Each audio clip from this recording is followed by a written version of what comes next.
Hello, ghosties. Welcome back to Ghost Tea Podcast. I'm your host, Ariel Willow. And I'm your host, Alyssa, a Blue Rusa Mystic. And today we're going to talk about divination methods. Although it is a beginner topic, it is actually a very helpful one that we think should be discussed so that you can feel more confident in finding ways to communicate with spirit through a method that works for you. Before we start, we want to remind you that everyone has different views on things, and that's okay.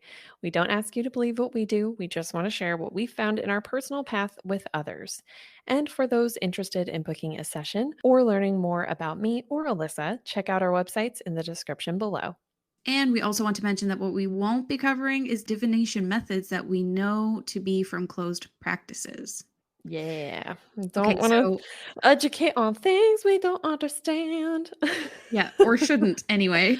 Yeah, So for you'll sure. notice that we called you ghosties. So that's the thing. Yes, We've decided yes, you are all honorary ghosties.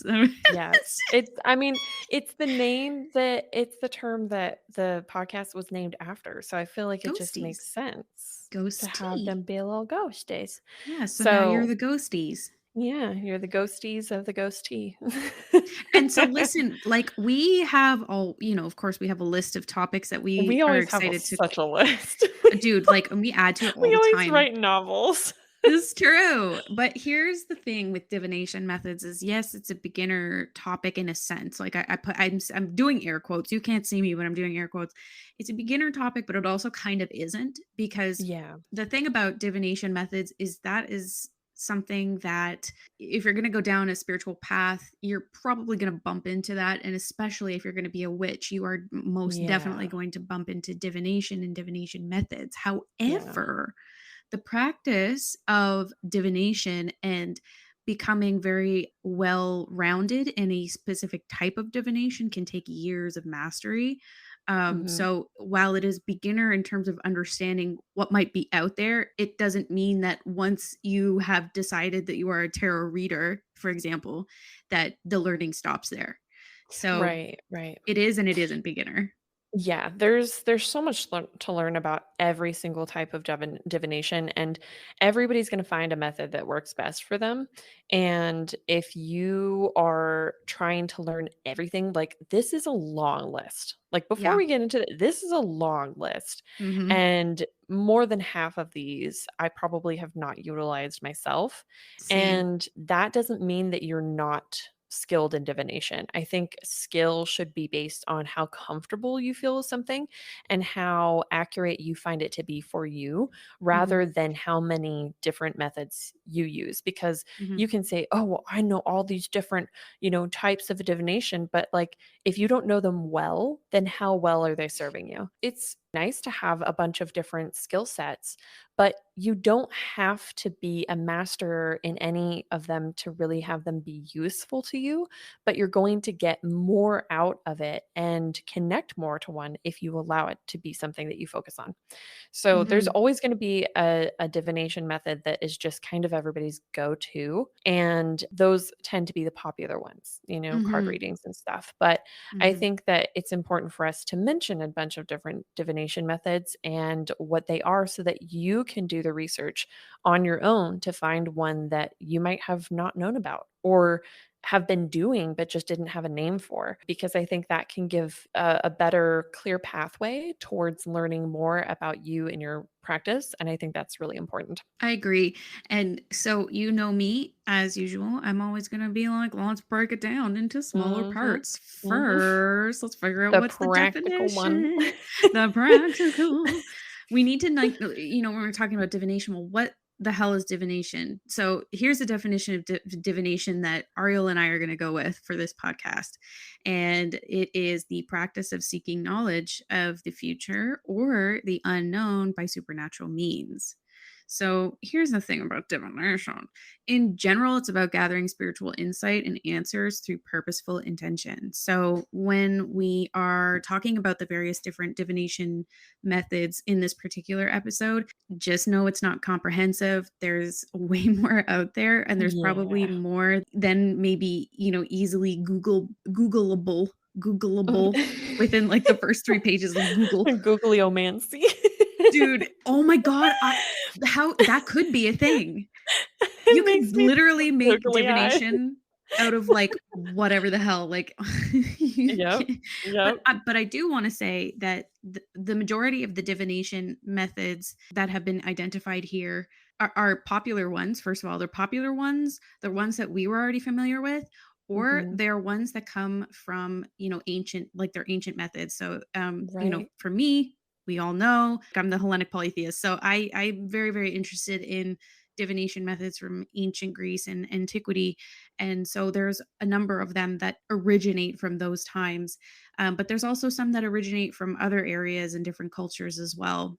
To the best of our knowledge, are not closed. So there will be some, like there were some like that I put on there, and I was like, I don't know, I've never tried that. Didn't even know that was a thing. Literally, when we get to it, you dude, when we get to the one that particularly was like, like I started freaking out. I was like, I'm gonna do this. I'm gonna do this. I didn't know this was a thing. You will know. Well, and there's ones on there too that we had whole discussions on Yeah. before we even started this episode because we were Hmm. like, wait, we have to define better, Yes. like break down what this is and how to explain it.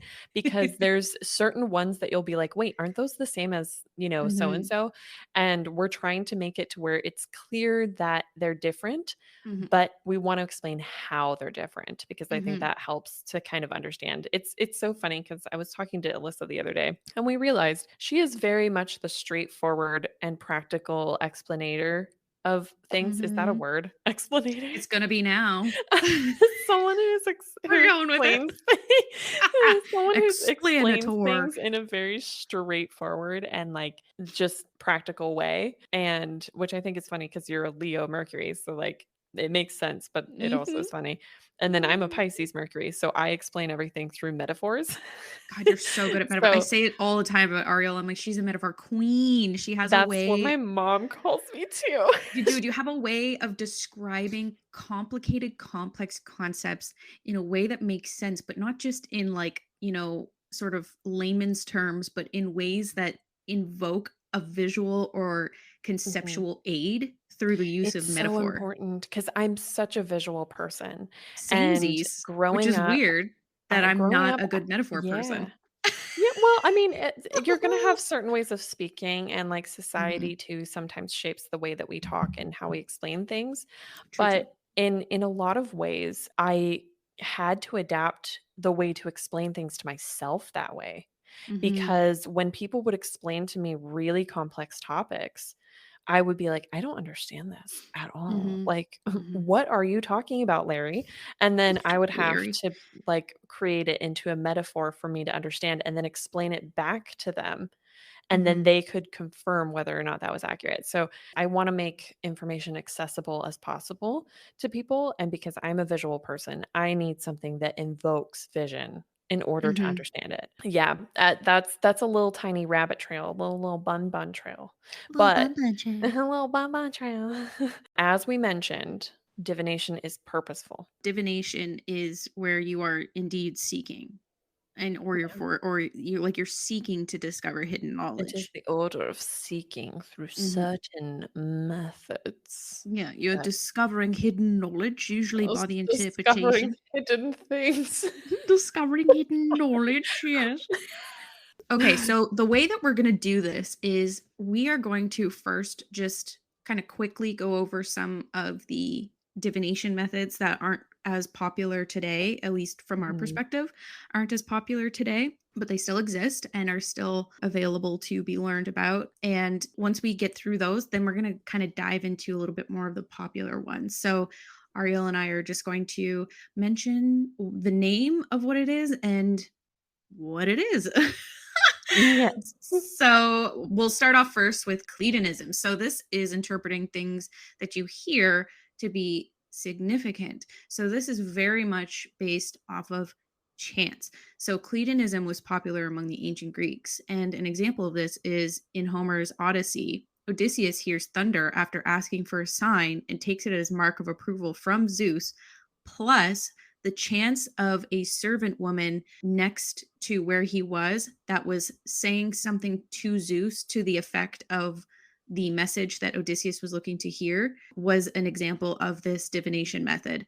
So I'm going to use a more modern example. So let's say You're walking along and you are asking, you're just kind of like putting it out there. You're like, I'm wondering if there is a God out there that wants to work with me. And you hear the deity's name. So let's say you're just walking, like Ariel and I are walking down the streets of LA or wherever the fuck, walking down the streets of LA. And Mhm. I say to Ariel, I'm really wondering if there's a deity reaching out to me. And then some passerby, it just says, oh yeah, so I was reading about Zeus and and that would Yeah, be an example of this particular divination method. right. Or on the flip side, it could be a little more pointed than that. So if you, instead of hearing the actual name, or you just pick out of conversation from where you're walking, like you know how like you just tune in and out to like certain things, and you Mhm. just happen to tune into a conversation and you just hear very clearly somebody say the word yes or something along those Right, lines. right. So that would be completely by chance, and that is Cledonism. And I had never known that that had a name. Me It's neither. again, it's these things that we do or we have had happen, but just Mhm. don't have really a name for. Yeah. Another form of divination that I actually didn't know about really until I had the Oracle of the Mermaids cards because it mentions it in there is Conchomancy, which is the interpretation or divination using shells. So it's kind of similar to like if you were to use like a charm set, you have certain meanings for certain shells. I'm sure that there are specific meanings for certain shells based on the usage and the animal and things like that attached to them. But this is still something that I see a lot with people who worship sea deities and water deities and things like that. So that is another divination method. Yeah, and then here's the one that blew my mind. It's called Belomancy or Bolomancy, which is the ancient art of divination by use of arrows. Oh, I so for think those who that's don't know, so cool. oh dude, so there's a couple ways that they did this. And that used, well, I mean, you can still do it today. So for those who don't know, I am an archer, and I am like, usually as it goes, because it's such a technical sport, I decided recently that I was going to get more involved and really, really start working on my archery skills, my target archery skills. And one of the things I noticed, which is so funny, one of the things I noticed is sometimes things just happen. Like the arrow Mm. still goes where you want, but sometimes, if you're pulling your arm back a certain way, it just causes the arrow to go sideways or like have a huge arch when you don't mean it to. And I Yeah. remember really taking note of that, and I was like, "Huh, I really like I'm sure it was probably my fault." But in anyway, there's that was one where I was like, "Okay, I'm totally going to use this." And I wouldn't even have thought. So there's a couple ways that they used to Yeah. do this with arrows. Is it used to be how long it would be in the sky and where it landed. And then another thing is you would have arrows placed in, like you could put them like in a box or some shit like that, like kind of similar to like drawing straws in a sense, where it's like you just kind of reach in and you grab an arrow and you read that arrow. So it could be that Mm. your arrow Mhm. has different colored fletchings, and if Yeah. the fletching colors might have a specific meaning to you. And then it just turns out that you reach in and you grab an arrow that has green fletchings. That could Huh. signify something to you. Yeah. That's really neat. I love Isn't it? that. I I thought it love was that so that's cool. a I was like, "Oh thing. my god. You're like, "I'm gonna use this. We're gonna do You're this." coming home with me." I'm buying you dinner and taking you home. Another divination method that is really interesting is called scapulimancy. So it's also called omoplatoscopy or spiel bone reading, which is the use of scapulae or bones, which is actually shoulder blades. So it would be often used shoulder blades or the scapulae of livestock, and you would Interesting. just read the So you shape just of the bone. randomly go up to a cow and be like, "I'm gonna read you now." Like, it's kind of like um, palmistry, shoulder reads for cows. Like, what's happening? I've um, never heard of this, so I'm just like, I don't no, know how that would it's work. it's divination by observation of a shoulder blade that's typically Oh, blotched or oh, cracked from a okay. fire. Yeah. Oh, oh, in a fire. Okay, Yeah, okay. yeah, yeah, yeah, yeah. I So thought people were so just walking up to cows and being like, "Let me touch your shoulder." Like, good job, cow. I No, it's literally where it's like, okay, so if you Google like scapulomancy or omoplatoscopy or however you want to say it, um, There's, like, examples of diagrams of caribou shoulder blades with burnt Oh, markings, and then that can have interesting. different meanings. Mhm. Yeah, it's super cool. Interesting. So another divination method would be graphology, which is divining using handwriting. So like looking at the natural handwriting styles of a person and kind of picking up information intuitively about their character, their temperaments, and their abilities. You could, I guess, say in a way that this is similar to handwriting analysis, which is commonly used within forensic psychology to help understand patterns within people's handwriting. So I don't know for sure that it would be specifically connected to that, but that's what it makes me think of. And I think that's really interesting that that's actually a divination method because I didn't know. Yeah, it's super cool. I love it. Yeah. I'm most interested in looking into that further, I think, just as a Mhm. curiosity. So another form of divination that we have is called Xylomancy, and this is divination by means of reading charred or burnt pieces of wood. So specifically, this is different than pyromancy, which we will get into. So this is specifically by reading the charred or burned pieces of wood, not necessarily the flame itself. You know what it makes me think of? What? It makes me think of Jesus toast.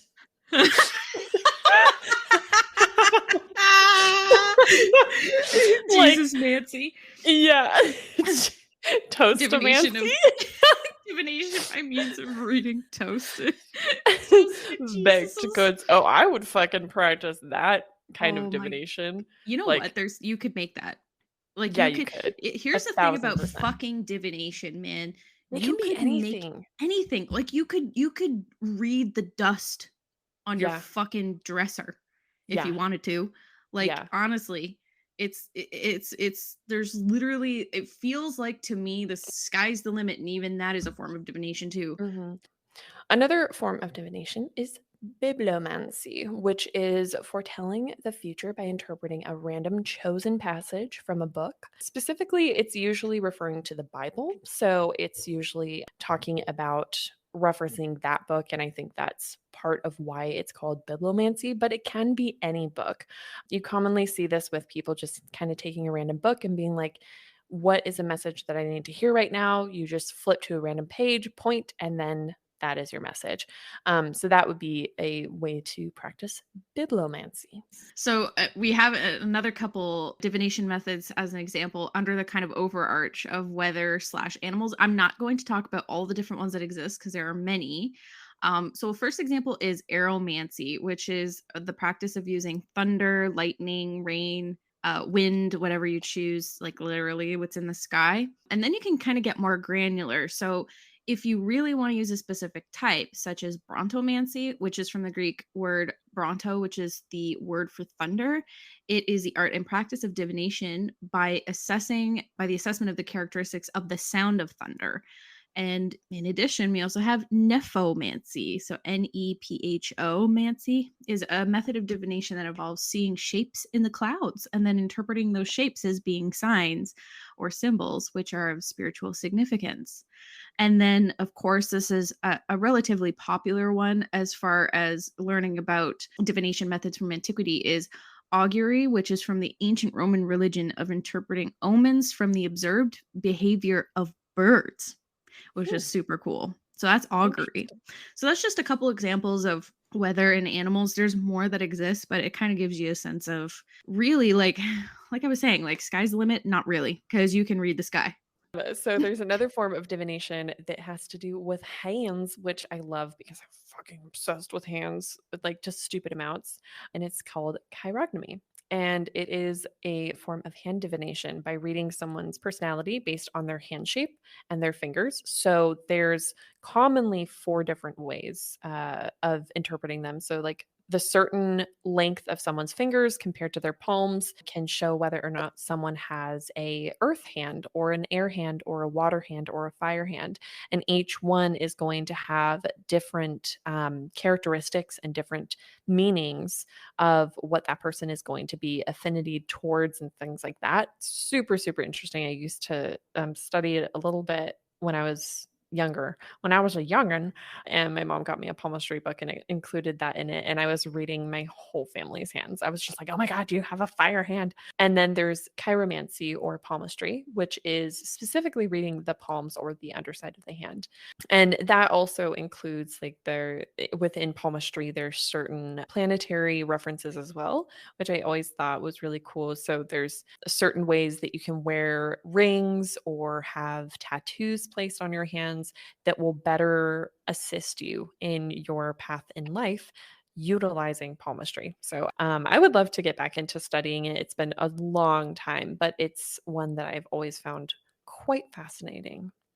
Yeah, that's super interesting. I haven't really, dived into palmistry, although it has been thrown in my face a number of times where it's like, here, learn about this. And I'm like, but I think Yeah. maybe I'll give it a try one day. I've never really been super interested in the lines on people's hands, and I've kind of always felt like it was a little gimmicky, but maybe I'll give it a proper Yeah. try. Well, I think there's a lot of ways that it can be kind of reaching. I think that Mm, it's really easy with pop culture palmistry right. to have it be really generic. Yeah. And I think true palmistry, and really understanding it is so much more interesting than them just being like, "Hey, if you have these markings on your hands, then you might be this."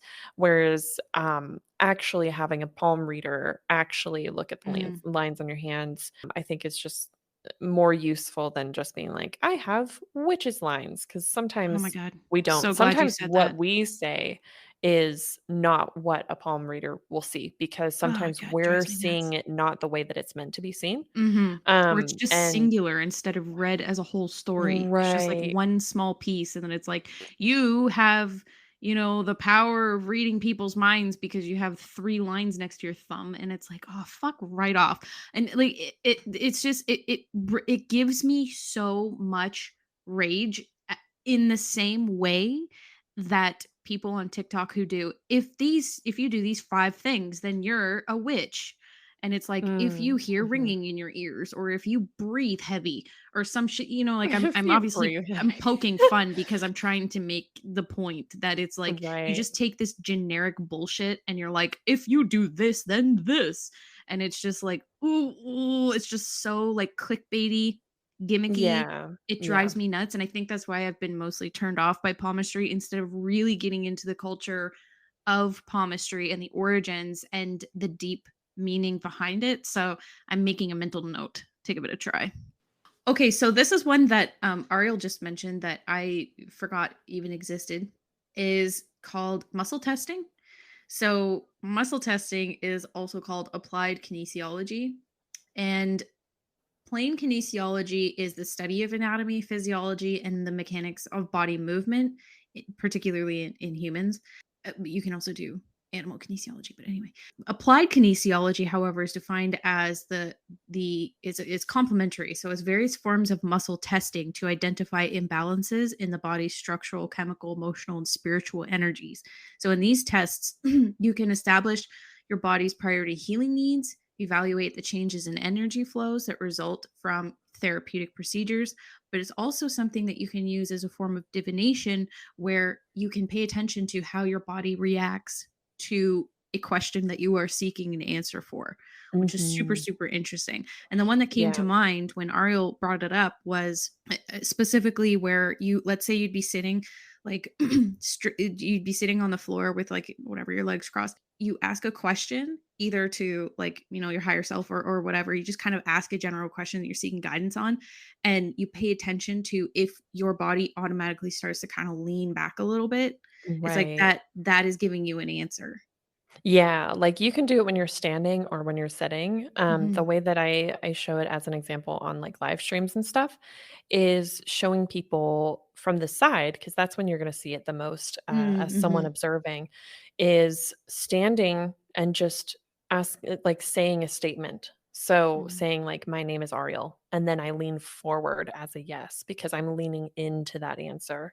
Whereas if I say, I was born in England, I'm going to lean backwards as a no or a negative response to that statement. So typically, in my understanding of it, when I've talked to friends who practice it, is they use statements rather than questions as to get a more definite answer. Because if you're like with tarot, it's more interpretive in the sense of little details of what's Mm, going on, whereas it's kind of more of a yes or no divination method, because it's like you can have maybes, I'm sure, but typically they would use like statements rather than questions as a mm. way to get answers, because it Interesting. gives your body more of a visceral response as a yes or no. So would you then recommend to people if they wanted to try muscle testing as a divination method to record themselves Yeah, and well, then you can rewatch it? record yeah, you can record yourself, or you can just feel where your body is moving, because it's pretty to me, it's pretty significant. Like, I'll visibly, but also, like, viscerally, like, move forward. Like, you can feel your body leaning t forward or leaning backwards. Sometimes to the point where you're, like, stumbling backwards or something. But it is a really easy method to use, and it's not really talked about. I don't really know why. Mm, I have seen it mentioned on, like, TikTok a couple times, but not nearly to the degree that I thought that it would be. And it's so simple because you're always with your body, yep. and Yep. your body knows and is connected more to your higher self, I think, than our cognitive mind sometimes is. And so I think it's a really nice way to do divination in that sense. But with I just had a what? brilliant idea. You could try it while going grocery shopping. You could What? try it. You could ask your higher self, "Is this going to be a good food for me or not?" Oh, and have your body response. Yeah. Yes. Yeah. Yeah, you can. Ooh, that is That would so be a cool. really So interesting thing to try, like, I, trying I that want to and try then it as seeing whether somebody. or not the foods, like, bother Yeah. you or not. Like, if Exactly, they like, feel better. especially as somebody who has allergic reactions to foods that even specialists Mhm. have not been able to figure out because there's just too many. There's Yeah. just too fucking many, and there's so many random things that could be in foods. I know that I have reactions to specific foods, I just don't know which ones yet. So this will be an interesting thing to try. Yeah.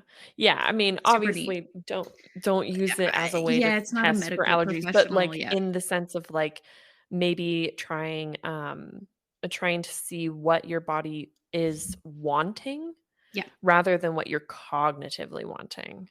I right. think that would be really interesting. Now Mhm. I'm fascinated. Now you have to please make a TikTok video about it, because I wanna be Oh, part I of the will. ride. I I wanna be part will. of the experience. Okay, I'm actually gonna write this shit down because I Do it. seriously wanna do it. Be Okay, so now we're gonna get into the more well-known, more popular types of divination, and we're gonna work our way from popular to most popular. Yeah. So remember how I was talking about earlier Xylomancy, which is divination by means of reading charred or burned pieces of wood. We have pyromancy, which is reading flames. So the most common form of pyromancy is obviously using candles. They are the most accessible to practitioners and to witches. But you can also use campfires, bonfires. You could even use a lighter fire because even though that's more controlled, I think it's still a form of reading flames or a flame. So pyromancy is one of those ones, and it's very much obviously connected to the element of fire. Yeah, and then there's also numerology, which is pretty common. I think people confuse numerology with angel numbers. Angel numbers are actually Mm, not a thing. It's not a mm, thing. It's mm, actually numerology that you are utilizing. Granted, the meanings of angel numbers that you'll find online, quote unquote angel numbers, will be sometimes different than mm, numerology meanings of those numbers. And I think it's important to remember that they are pretty much the same thing, but they're different in the sense that numerology is an ancient practice of knowing the meanings of certain and energies of certain numbers mm, and utilizing the meaning of those to find, answers and divine. But angel numbers are a very, very new age thing. That's a mm. very new thing. It's not ancient in the Yeah. sense of what they're called and kind of the interpretations of them. But yes, numerology is utilizing numbers to find answers using the energy of the numbers as well as the meaning of them. And you can utilize this in your name. So you can use numerology to find the energy that your name holds. I used it to figure out if the apartment that I was applying for was going to be a good energetic fit for me and help me to do what I wanted to be doing. That's the same way that I that I chose my name, because certain letters line up with certain numbers, which means that your name has a numerology energy to it Mhm. that projects a certain kind of energy, and that can help aid you towards something. So sometimes people who are actors or people who go by fictitious names in their business will do that and utilize numerology to help know whether or not the numbers relating to that name will be productive in them helping to attain what they want to be doing. So numerology is so much more deep than just seeing repeating numbers everywhere. And it's really, really something that I would encourage people to look into, especially with how popular quote unquote angel numbers are. I I hate really angel wish numbers. I do too. I It bothers me really so much cannot stand because them. it really it waters down and it takes away the culture behind Mhm. numerology. And that's what makes me sad. It's not that people are trying to utilize numerology in a new way. It's that you're using it in a way that is watering down and or ignoring the tradition of numerology. And Right. I just feel like it does it such a disservice because Mhm. numerology is so much deeper than what, you know, was coined angel numbers. So I really Yeah. encourage you that if you're looking at angel numbers or number sequences, that you look into numerology if you haven't already, because it is really something that I feel like most people should know about and they just don't. So, The thing that really bothers me about angel numbers is that I never connected with angel numbers. I've just mhm. found it always Even being, working with again, angels, I didn't like them. well, yeah, and it's just another one of those things that I felt like was really gimmicky and probably born out of Mhm. Christianity or the Christian mindset. Well, it actually, the most common link that I've found in the research that I've done around where it comes from is Doreen Virtue.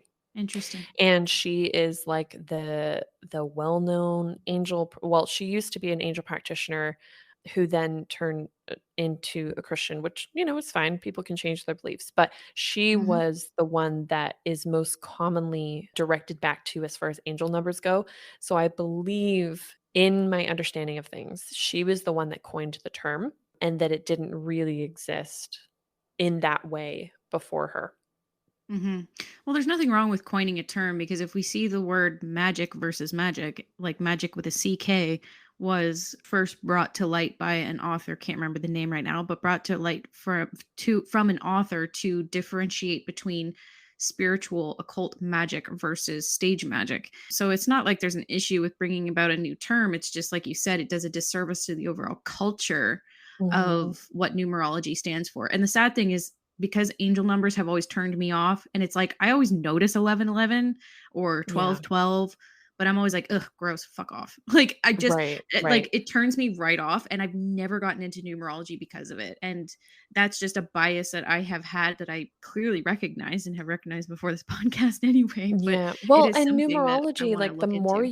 the more you understand it, the more you can even know other divination Mhm, methods like tarot. mhm. Because Oh, yeah, numerology also of applies to course. tarot and it also Absolutely. applies to astrology and things like Mhm, that. And there's so many uses for it that we just mhm. ignore because it's, yeah, a basis for a lot and we just don't even realize it. It makes me sad. I also want to say this about numerology. The really cool thing about numerology is numbers and thus math. It brings me to one of my favorite quotes by Dakota Blue Richards, which is math is my favorite subject. It's the universal language. I like the fact that wherever you go in the whole world, 2 plus 2 will always still be 4. And it Mhm. absolutely does transcend language barriers. It transcends culture. It transcends everything. Numbers are numbers are numbers. 2 and 2 Yeah. is 4 everywhere you go. So I think that there's something to be learned in understanding numerology that can be gleaned kind of across the board regardless of where you're from. I think is kind of the neat thing. Yes. Agreed. I love it. And then we have another form of divination called lithomancy, which is stone or charm casting, reading charms. Charms are really interesting, and I love stone casting too. And did you know that if you wanted to go ahead and assign meanings to your childhood marbles, that would Mhm. be a form of lithomancy? Yep. Even though it's Yep. glass, it's still the same idea. You can That's the use. one reason why I love charm casting is you can Oh make it yeah. into anything you want. You can use Oh anything yeah. because you can just use Anything. trinkets, like Yeah. just Yeah. utilizing, random pendants or And they're something so like that. unique to each Mhm. individual practitioner, where you have pieces that are meaningful to you, and you are the one that assigns the meanings. So, for Mhm. example, if I have a little charm of a cross, some people might say, oh, that obviously would mean spirituality. Well, perhaps for me, it instead signifies burdens. The burden Mhm. of a cross. It completely depends on how you, as the person using the charm, wants to assign a meaning to it. And that's what makes it so fascinating to me when I see people doing charm castings and stone castings too, because stones are the same way. You can assign whatever meaning you want to it, Yeah. whether it's legit, like not legit, but whether it's literal or not. Like whether you Mhm. say amethyst is going to be connected to crown center activation or something, or whether it represents something else entirely unique to you is up to you. And I think that that's such a beautiful part of this particular divination method, is that somebody would literally pick up your bag of charms and be like, what the fuck is all this?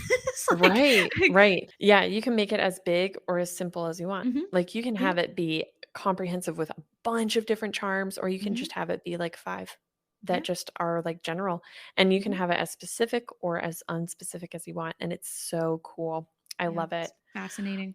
So, another form of divination 2 kind of forms of divination that I kinda put together, even though they're different, is dreams and meditation. You might be like, "Ariel, that's technically not divination."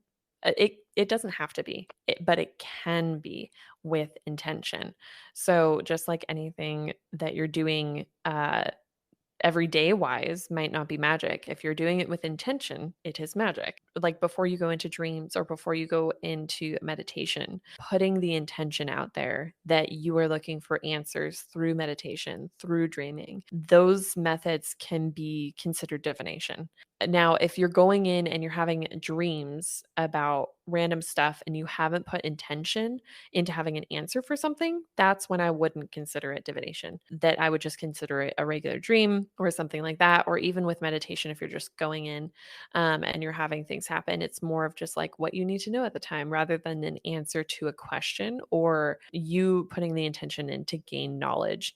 Whereas having the intention to gain knowledge from it is more so along the lines of divination. With dreaming, it's a little bit easier to tell the line between when it's divination and when it's just dreaming, whereas meditation in general is more so commonly a form of divination in that sense. But those two are things that are commonly used as well that are just not really, I don't know, cognitively, I don't think we really consider that divination, but it is.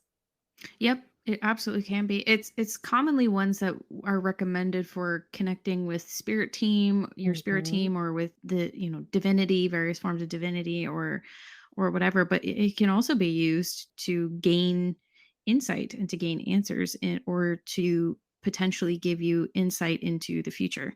So there's no hard line on that one. I'm going to quickly talk about oomancy. So that's a funky word. So oomancy is egg divination. So un is derived from the Greek word un, egg, and mantia is divination. And so it translates literally into egg divination. And it was really, really common form of divination that was practiced in ancient Greece and ancient Rome and also in Scotland. So really the way that it works is you would crack and drop an egg into hot water, and then you would read and interpret how the egg falls in the water and what kind of shapes the egg white would take, and the yolk and all that stuff. So that is a relatively common form of divination used today. Mhm.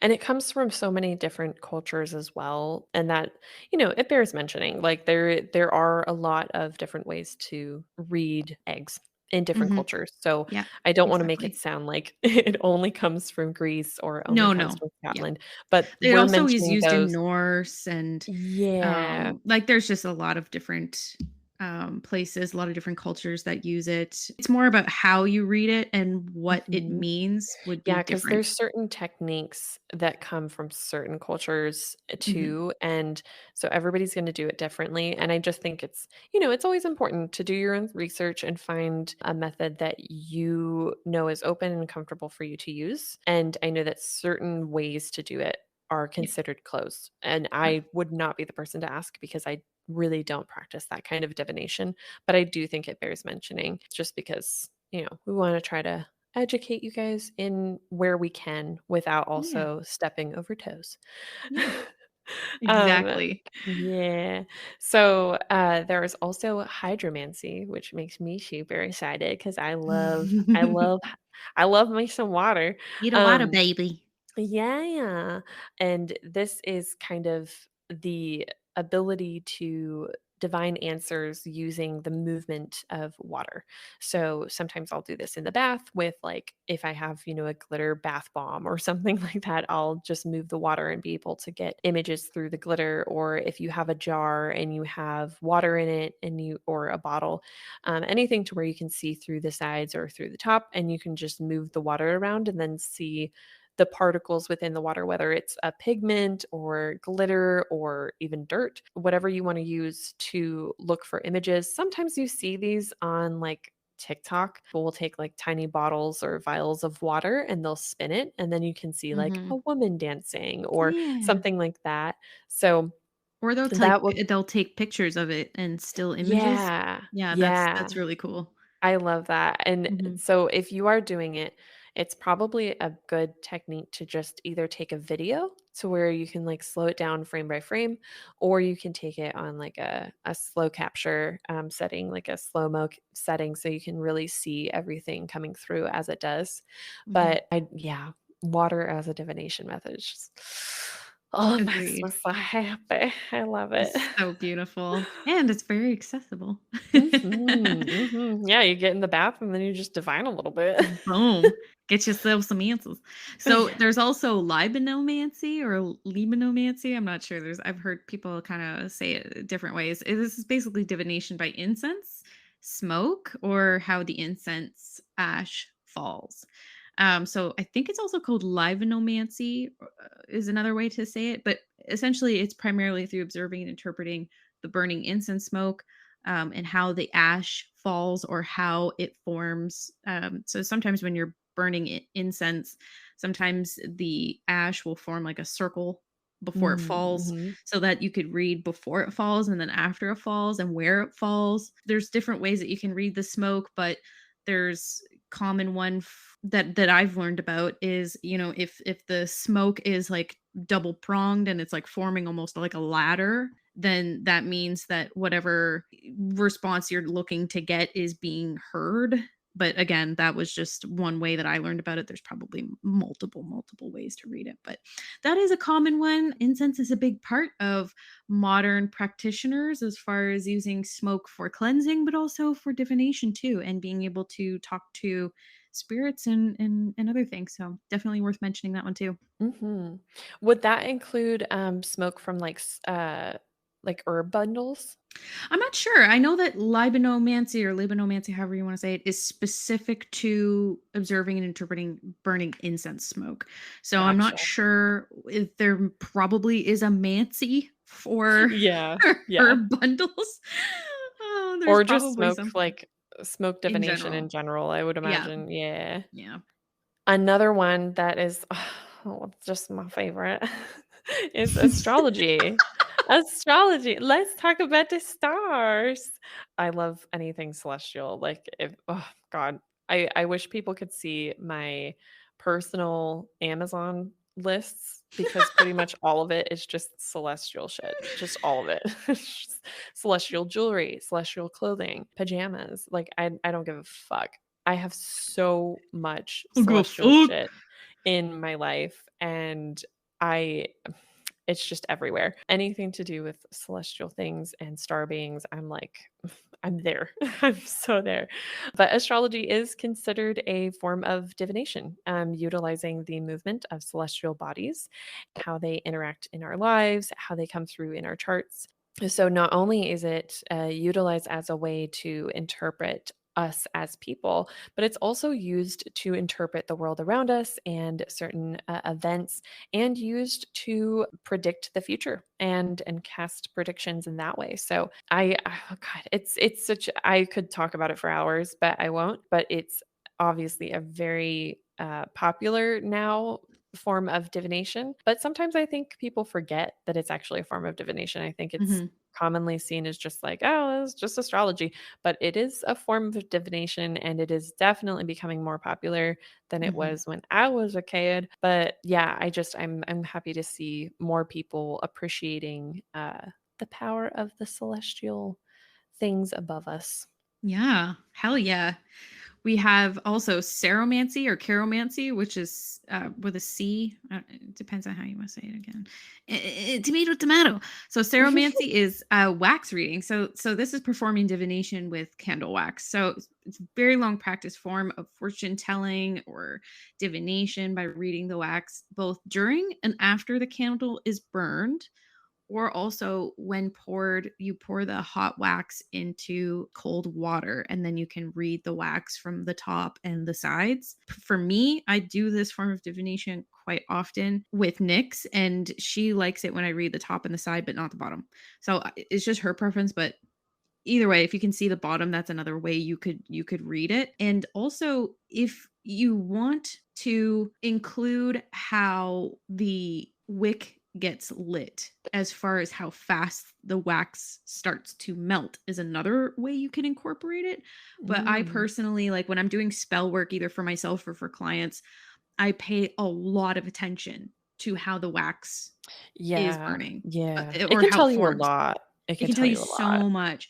Like you can see symbols, you can see shapes, you can see how it's related to the question you're seeking insight into. Like for instance, if you're divining information about a love interest and the symbol is a heart, you could consider that as a positive sign, or Mhm. some, whatever. You could see various different symbols like numbers, letters, objects, beings, silhouettes, animals, whatever. So there's so many different ways that this could be a useful form of divination to find answers.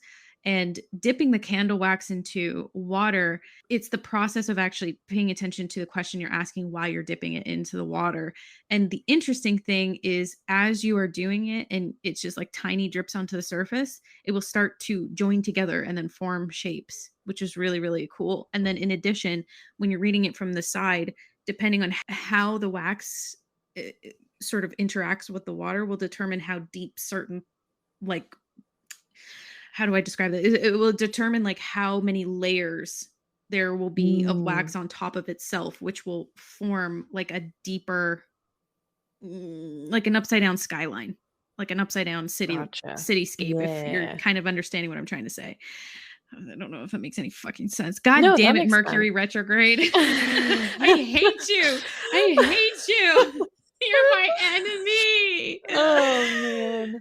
Um, Yeah. so So there's also Tasseomancy, which I have really wanted to get into. I've only done a little bit. I even bought myself a mug and everything. But Tasseomancy is tea leaf reading, and I've done it a couple times, but it's just been I've never actually like done formal training on it or anything like that. But it's just the act of making tea, typically with loose leaf tea, and allowing the tea leaves to settle to the bottom of the cup. Sometimes in certain cultures, they'll have you drink the whole cup of tea before they read it, so that your energy is infused in it, or they will pour it out. Like pour out most of Mm, the tea and then read it that way. Some people read it in the cup, some people read it on the saucer, and some people read both. It really depends on, I think, personal style, but yeah, tasseomancy, tea leaf reading. I love yeah, tea. it always makes Makes me me think so of Harry happy. Potter. Oh, it makes me think of Outlander. Oh, yeah, it makes me think of Harry Potter, the fucking whatever her name is, the teacher in there, and she's like, It's the wolf, or I think it was a wolf that she saw in it. I don't know. Or death or Oh, something. Or yeah. Isn't no, or that was it wasn't that the the herb teacher, like yeah, the plant lady? yeah, she was The funky. plant I lady. wanna be her when I grow up. The plant lady with I the can't remember crazy her name. glasses. Yeah, yeah, and, like, the hair just, like, everywhere and just, like, you could tell she smells like patchouli. Like, I wanna be Yes. that girl. Yeah. That's I wanna be her. We have another form of divination that I personally have been getting more and more interested in as of late, and this is called Mhm. Cleromancy. This is Yes. another ancient practice of divination that is heavily used in ancient Greek, but also in Roman times as well. And it's basically a lot. It's similar to coins, but it's also kind of more like pulling straws, like I mentioned before. So I'm gonna give you a quick little example of what lots means. So we have Zeus, and then we have Hades, and then we have Poseidon. And the way that those three were determined on who was going to rule where was they pulled lots. So they pulled lots on who was going to rule what. And Poseidon got the ocean, Hades got the underworld, and Zeus got the king of the gods. So that's an example of lots. But it's also coins falls into this, and dice falls into this. You know, you have your regular six-sided dice. You can also use D4s, D12, D20s. These are like, multi-sided dice. And yeah, I mean, I just use my D&D dice as, as a form of Yeah, 'cause you can get, divination. like, really nice D&D dice Oh sets. yeah. Oh They're yeah, less you so can. You can get pretty. them made out of crystal.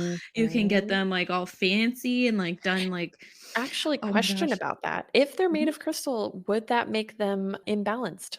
It depends. Depends on the maker. Depends on Because the maker. I have seen it. Because there's a lot of people who make, like, the resin cast Yep. Yep. dice Yep. Yep. on Yep. TikTok, and sometimes they'll put stuff in that, and I'm just like, "Is Uh, that gonna make it Interesting. uneven, like, imbalanced?" Yeah, I don't And know. I think it depends on the maker on how serious they want to be about it. I think it's just kind of it's just a way to make a quick buck. People are just making them look really, really aesthetically pleasing rather than being, balanced in the sense that we would consider like, rolling two D6s on like a table. right, You know what I right. mean? Yeah, you Because don't they're wanna have inherently different. imbalanced dice on a Yeah, gambling table. That's a exactly. big no-go. My That's a big grandpa, no-go. would tell you that. He'd be like, "Oh, no. You don't wanna Ah! have unbalanced dice." He was That is so such a cute. gambler. He Imparting was such a wisdom on gambler. the generations. Literally, I learned poker from him, and he also left me with gambling coins Oh when my he god, those passed. you could use those for divination. Yeah, I do. Oh I my have god. a coin. I have, coins that I use for divination all the time. I have, like, a die and a coin that I reach over and grab, like, whenever I need, like, a yes or no Mhm. question. But yes, like, I do and that's too. one thing that I love about things like that is that you can use really sentimental trinkets Yeah. and have it either connected to, like, a certain deity. I love having the sentimental value behind Mm, them and the extra meaning because it just makes it that much more special. yeah. Agreed. Yeah, my coin that I use is a replica of an ancient Greek coin, of Artemis. Of So course her it is. Artemis everywhere. I know my whole Artemis life is Artemis. everywhere. Literally. She's You walk into my everywhere. house and it's just like fucking Artemis here, pulling there. This Mhm. is like, Yes. it's just fucking Greek shit everywhere, man. Yes. It's fantastic. And crystals, lots of crystals. So All many the crystals. crystals and all the Greek gods. It's true. That's basically the house. And dog fur. Yes. Okay, so another form of divination that I am quite familiar with, but sadly cannot use, is dowsing. Dowsing has been used in a couple different ways throughout the years. It's actually really old. People would commonly use dowsing to find water. So sometimes it will be called water dowsing, but commonly you'll see like dowsing rods and pendulums would also be, or pendulums, depending on how you want to pronounce it, Tomato, would be tomato. used for yeah, tomato. Just selenite, do the selenite. I don't like Yeah. selenite. It just I don't sounds like stupid. selenite. Selenite makes sense to me though, because it's named after the goddess Yeah, Selene. I know, but it's still just weird. I don't know, it's just wrong to me. It's just wrong. I'll talk to Celine about this. No, I'm You just know, kidding. good Um, I'm telling on you. I'm telling the Greek gods. But pendulums and dowsing rods, as much as I love them, they are very easy to manipulate. And that's the reason why I don't tend to recommend pendulums for beginners and or dowsing rods because they really have to be something that you understand and are in tune with your body to be able to use without manipulation. I have like muscle weakness and it makes me twitch a lot, which means that I don't find that my answers with pendulum are super reliable. And one way to kind of test whether or not a pendulum is reliable for you is to be able to test it, like really test it. I'm not talking about asking, like, is my name Laura and having it say yes or no. I'm talking about having it be a question that only another person would know and you wouldn't know it. And you're able to get a yes or like a confirmation or a negative on it so that you wouldn't be influencing it at all. Because otherwise, you're going to be influencing your answers, even if it's by accident. I suppose in one way, this is kind of an extension of muscle testing, but I don't think that it would fall under Kinesiology in that way. Your body movements and your micro movements can cause influence to it, but that's why it's so important to be able to utilize these methods after much practice and being able to really utilize a way of using it that's not going to be super influenced. Dowsing in general, like I said, was used to find water. So they would use either metal rods or sticks to walk across the property in, zigzag motions to find water. And when they would go over water, then the rods would cross. So that was where it originated from. But then people just started using it for connecting with the other side. And it's commonly used in paranormal investigating. I have a friend who is incredible at using dowsing rods. Every time I try to use them, I just put them in my hands and then they just cross and they will not open. They just refuse to do it. So they hate me. It makes me really sad. I don't want to talk about it. I'll cry. But Oh, no. I've never I tried them love before. them.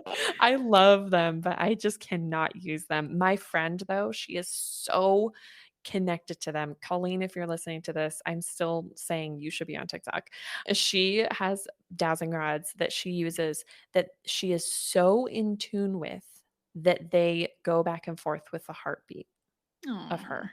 It's so beautiful. I love it. Pendulums, I do have a pendulum. I think everybody does, but I don't use it very often because I find that even when I'm trying my best not to, it's very easy to manipulate it. There are ways to use pendulums where you're not actually physically holding it. You can have a pendulum holder. You can make yourself a little pendulum jar to where it's not being influenced by wind or, your own body movements. And that's ways to utilize pendulums to where it's not going to be influenced by your body movements. So that is an option. But if you feel confident in your use of pendulums, then go for it. But the reason why I'm really doubling down on how manipulatable these are is because I see a lot more people on TikTok Mhm. utilizing pendulums and dowsing rods to do live readings. And Yep. Yep. I don't want you guys to get scammed. It is extremely easy to manipulate answers on Super dowsing easy. rods and pendulums. And sometimes it will be so subtle that you won't even notice. Sometimes it will be Mhm. really obvious, but that's why I just want you to be cautious because it's not to say that everybody who does them on live stream and stuff is lying or that they're manipulating it because they might not be, or they might be doing it without even knowing. Mhm. But I do think that that's something to keep in mind, and I personally would see those methods on live streams and stuff more as entertainment things rather than Mhm. a reliable source of divination unless you're doing it with someone you trust or you're doing it yourself. Mhm. Mhm. Yeah, absolutely. I am also of the same opinion that pendulums are not my typical go-to. I do use them every now and again during tarot card readings if I'm just wanting Yeah. to like hover over a specific card and be like, is this You really the know what I card that you use wanted to pendulums pull? for and dowsing them for the most is in missing person cases. I've never used one for missing persons case. I Missing I've persons used case. them I've used them a couple times on maps to try to find Mm, areas where there needs to be a focus if I'm asked for a specific area. But I try to avoid using it at all costs just because of how easy it is to manipulate. And because of that, that's why I try to avoid it at all costs. And I really have only used it in those scenarios when I'm like desperate and I just mm, don't know how else to get the answer. Because otherwise, you're just kind of like, I don't know where to focus on or anything like that. So, mhm. So, a really popular form of divination and one that I really love and that Ariel really loves is osteomancy. And this is yes. I'm yeah. obsessed with bones, literally obsessed with them. I have so many. It's so creepy. Like people will come Yes. over and I'll be like, "Do you want to see the Oh, human ribs?" oh, it's not creepy at all. I love it. I I love fucking it. love it. I dig that shit. So this is bone throwing, throwing bones. So this is the use of bones for divination and has been formed by cultures around the world for thousands of years. And there's some different methods that can be used. But the ultimate purpose is typically the same, which is to foretell the future using the messages displayed in the bones. So, in some societies, bones were burned, and shamans or priests would use the results for scrying. So, like, definitely connects into this specific example that I talked about earlier, which is scapulimancy, the Mhm. use of the scapulae or the shoulder blade bones that were burned. So, I think I actually read that this is also typically referred to if you burn bones and read them. It's called pyrosteomancy. So Oh, whatever interesting. is it's yeah, one and the same. Umbrella terms. Yeah, but also for different traditions, sometimes the bones are actually marked with symbols as well, and then those symbols can be analyzed. Or if you are on TikTok, something that you'll probably come across at some point or another, if you are sort of into the divination world or occult or spiritual, witchy, whatever, people using it for yes, no, use throwing bones for yes, no answers, and so it's up to you as the one that is throwing the bones, whether it be on the floor or on animal pelts or like on a mat of some sort or whatever you want. If the bones cross, some people see that as a yes, some people see that as a no. It's up to you. There is a specific form of osteomancy that I'm actually learning about. It's called astrolomancy. It's from ancient Greece. I'm probably absolutely butchering the name. Um, from ancient Greece, specifically from specific temples from Asia Minor, which is a divination using animal ankle bones, typically rear hooves from sheep, goats, deer, and ox. And this is such a cool form of divination that again it originates in Greece, this specific kind, and it is where you will have astrologus bones, hence the name astrologomancy. Astrologus bone has four sides, two that are narrow, two that are broad. And so depending on how the ankle bone is, how it lands when you are throwing it, it has a Greek position name and symbol and then a equivalent configuration and point values. Oh, It is so interesting. freaking cool, man. And then you add up the point values. So you add up okay.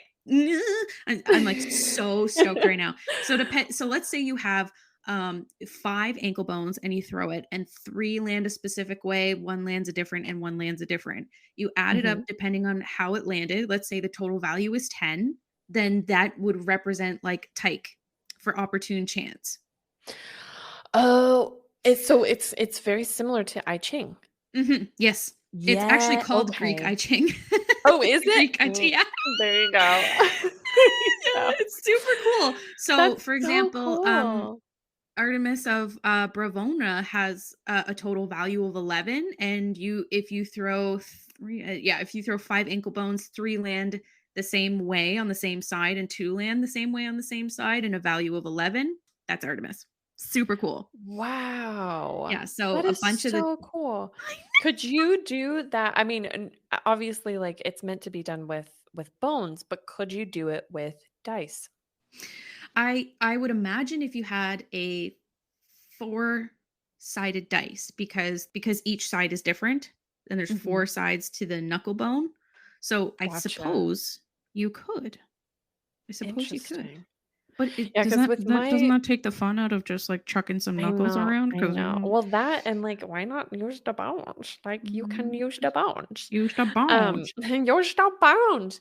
I've in my charm set, I have, chicken bones, Yeah. and I have certain bones represent certain things. So, spine bones, like vertebrae, I see as, like, support and having stability, having Mhm, balance, and then having, like, arm bones or wing bones be kind of like reaching out or like kind of bringing something to you, things like that, the way that the bones lay.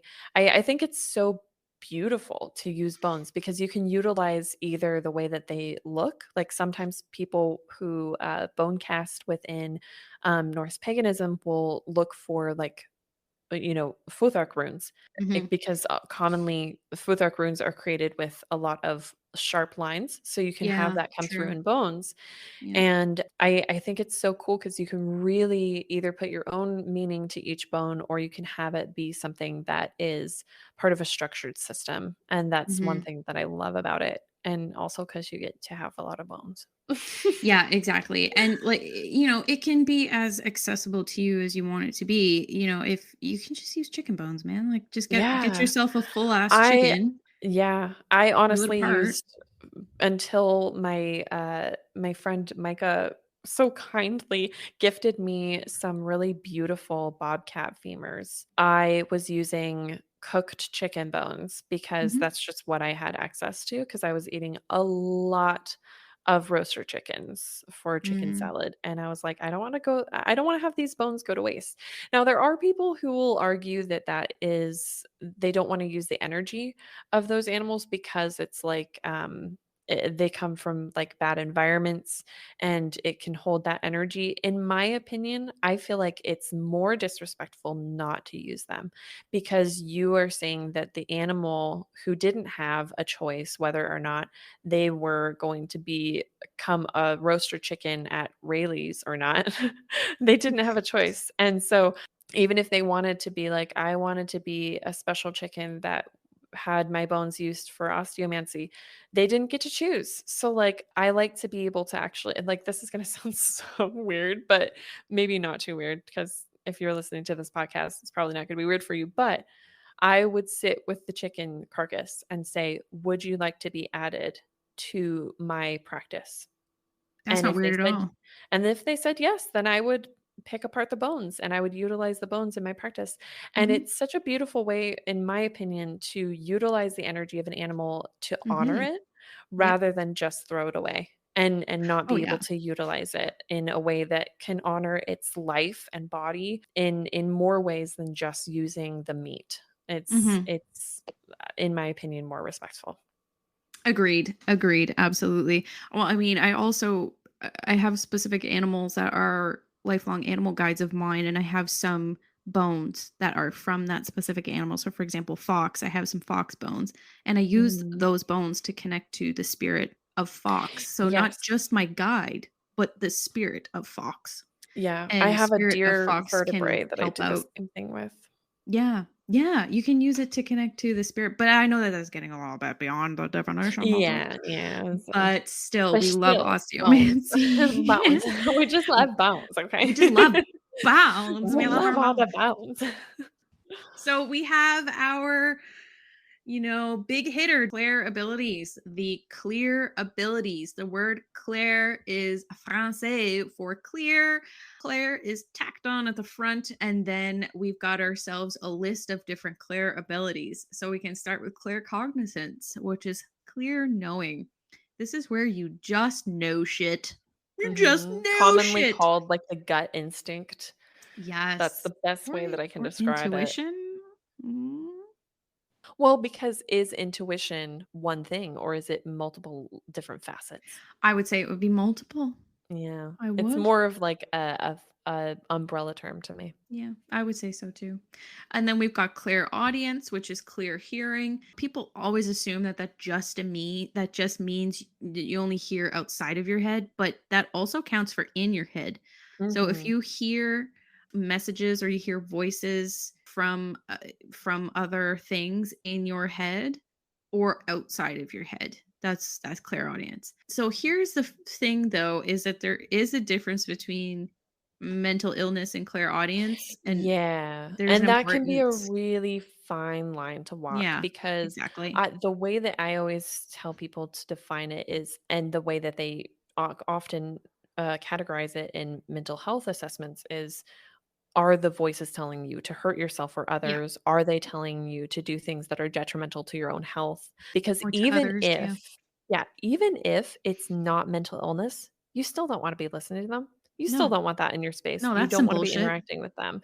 No. So, whether it's mental illness, if that's the case, or if it's spirits or, beings or whatever, you still don't want to be interacting with that. So Yep. just, if you are having a lot of voices in your head that are encouraging you to do things that are detrimental to your health or well-being of you or your or others, or, putting you in dangerous situations or encouraging you to do dangerous things, please get assessed or have a professional help walk you through that, Yeah. because it doesn't mean that you don't have clear audience, but Mhm. that is something that you want to address sooner rather than later, because like you're Yep, in danger. That yep. is something where I want you to be safe. Alyssa wants you to be safe. Yes. We don't want you to end up, hurting yourself or getting in a bad position. So, Mhm. mental health matters.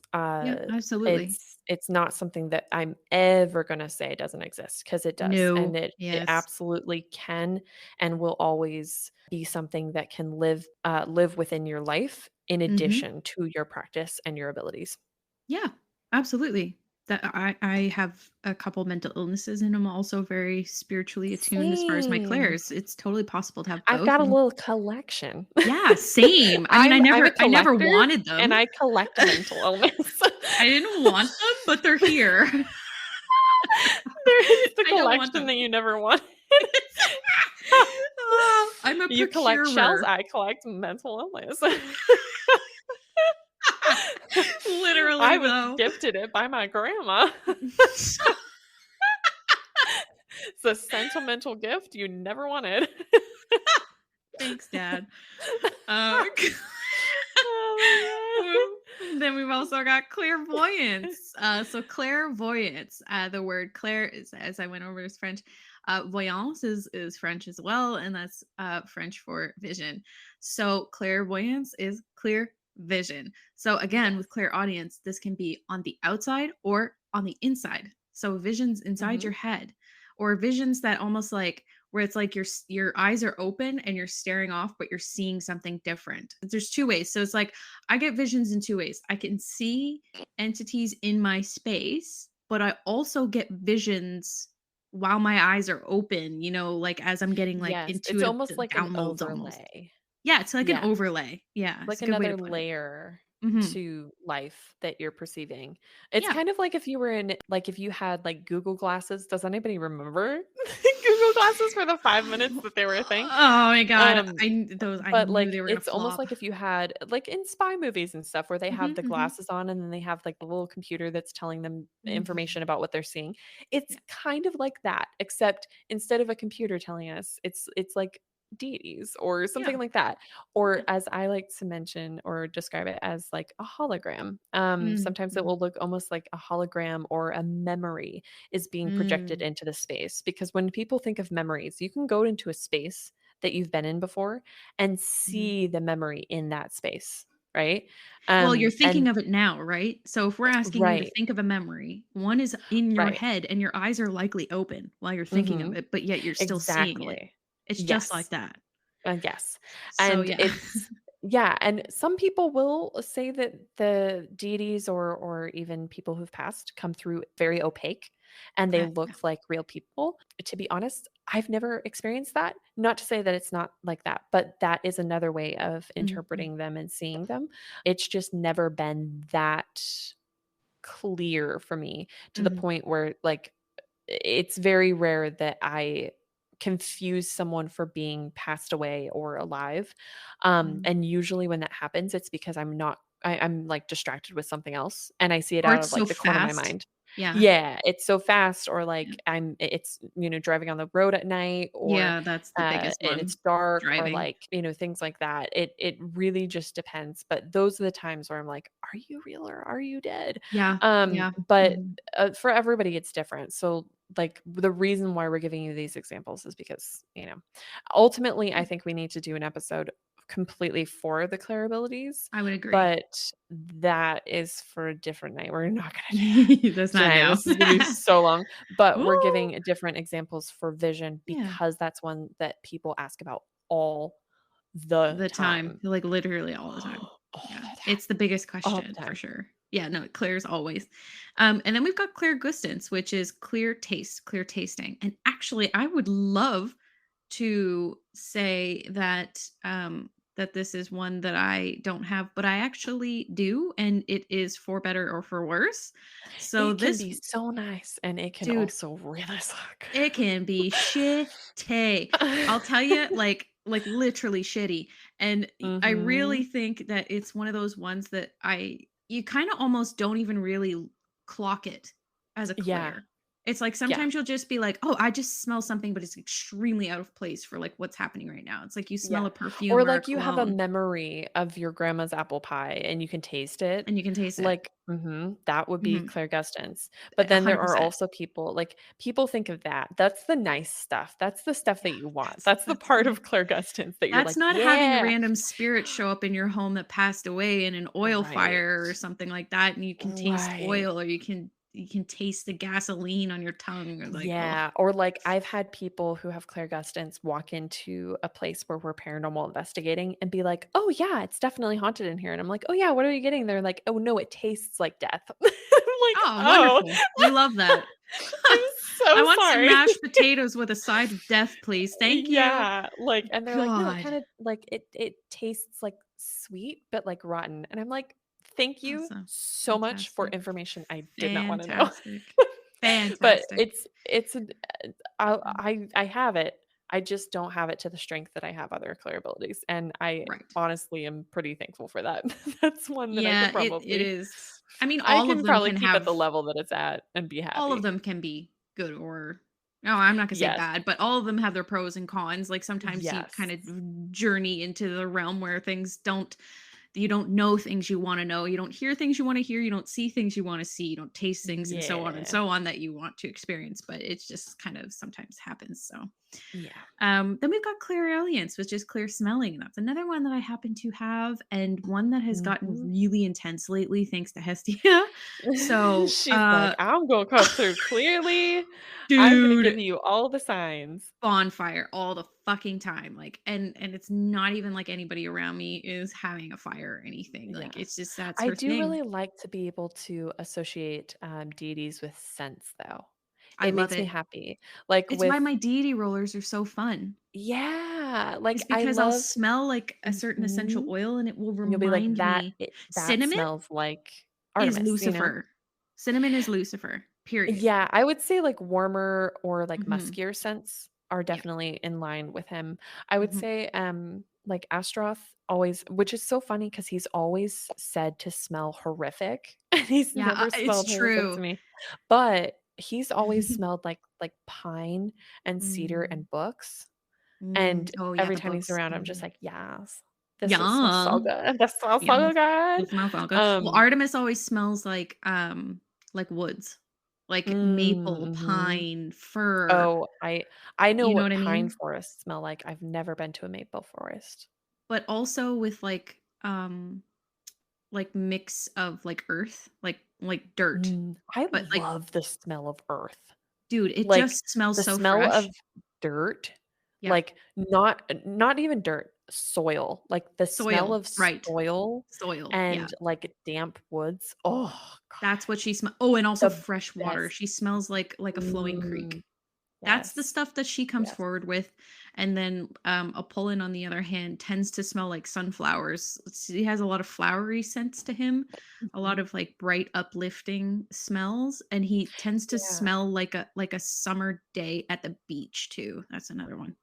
Yeah. Dude, Um, if a deity comes through smelling like sunscreen, I'm gonna be like, oh "Yeah. my god, Come on Helios. in." If Helios comes in again and I don't smell sunscreen, I'm He's going to flip out. That would be amazing. That That would would be be the amazing. He's best. like, "I'm gonna protect your nostrils from sun damage." Thank you, sir.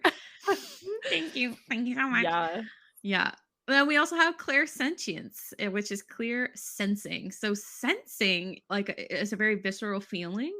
So sensing is kind of like, when you get the hair that stands up on the back of your neck, or you get that like tingle down your Mhm. spine, or your palms start to get sweaty, knees weak, Yes. arms are heavy, there's vomit. Yeah. So that is sensing, and it's kind of like where it's like ah, we have this ability as humans because we are evolved species that Yes. have ingrained primitive abilities to be able to sense what is around us for protection's sake. So it's why Mhm. we know when there's something else in the room. Typically, Right. we will be able to sense that there's another person within our vicinity, within our bubble, and Right. that's And more from that's a how I protection point of view. commonly explain it to people. I'm like, Mhm. "Have you ever had a time where you've been in a room with, like, headphones on or something, and someone walks into the room and you can feel You them just walk into the know. room before Yeah, you hear them, yeah. feel it physically on the floor, vibrations, whatever, but you Mhm, know that someone is there?" mhm, That is 100%. clairsentience. That Yes, is what it feels like. It's the yes. sense of not necessarily having information that would let you know for sure that something is happening, but knowing that something is happening. Yep. Clairsentience is commonly assumed to be the same or confused with characteristics of clair Mhm. empathy, and Yep. we'll explain further why that is not the same. But yeah, clairsentience. So clear empathy, like it's all here. So it's French clair, which is clear, and then the Greek pathos, meaning passion or suffering, coming together for clear feeling of passion and suffering. The clear empathy, psychic ability to feel other people's, animals, places, worldly goings, plants, emotions, physical pain as though they are your own.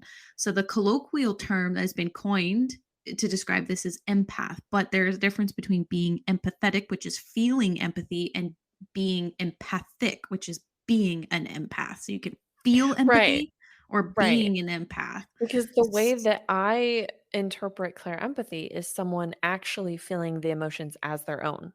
Mhm. And So, and, well, like, not just empathizing with someone, but, like, feeling those you're emotions as though f they're feeling them you're themselves. feeling what the person or thing is Mhm. experiencing. So, most common example would be grief.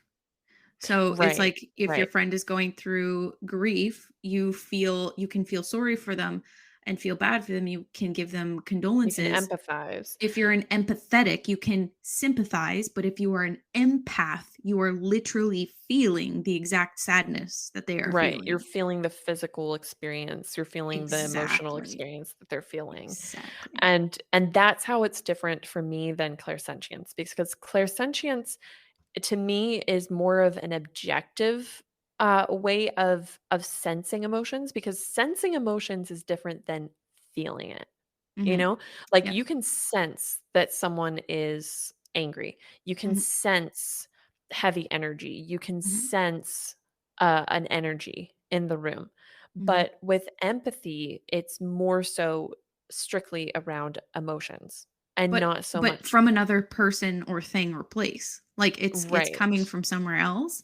So Right. it's like you're so by being And empathetic. that's why it bothers me so much when people are like, "I'm an empath, and that's why I know that that person is a witch." No, I'm no, just like, no.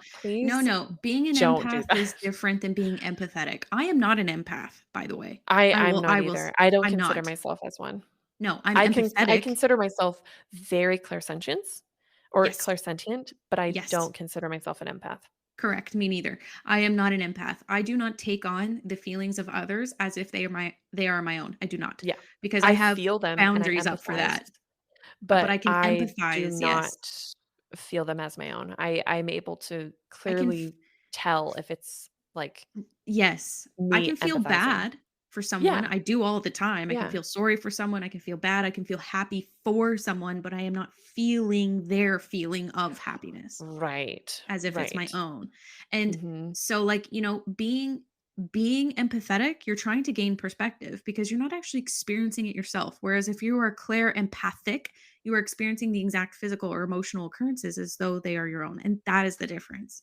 That's the difference between being an empath or being empathetic. There is no in between. Right. Right. Yes. Clear tangency, which is clear touch. Yeah. Um, It can be great and it can suck.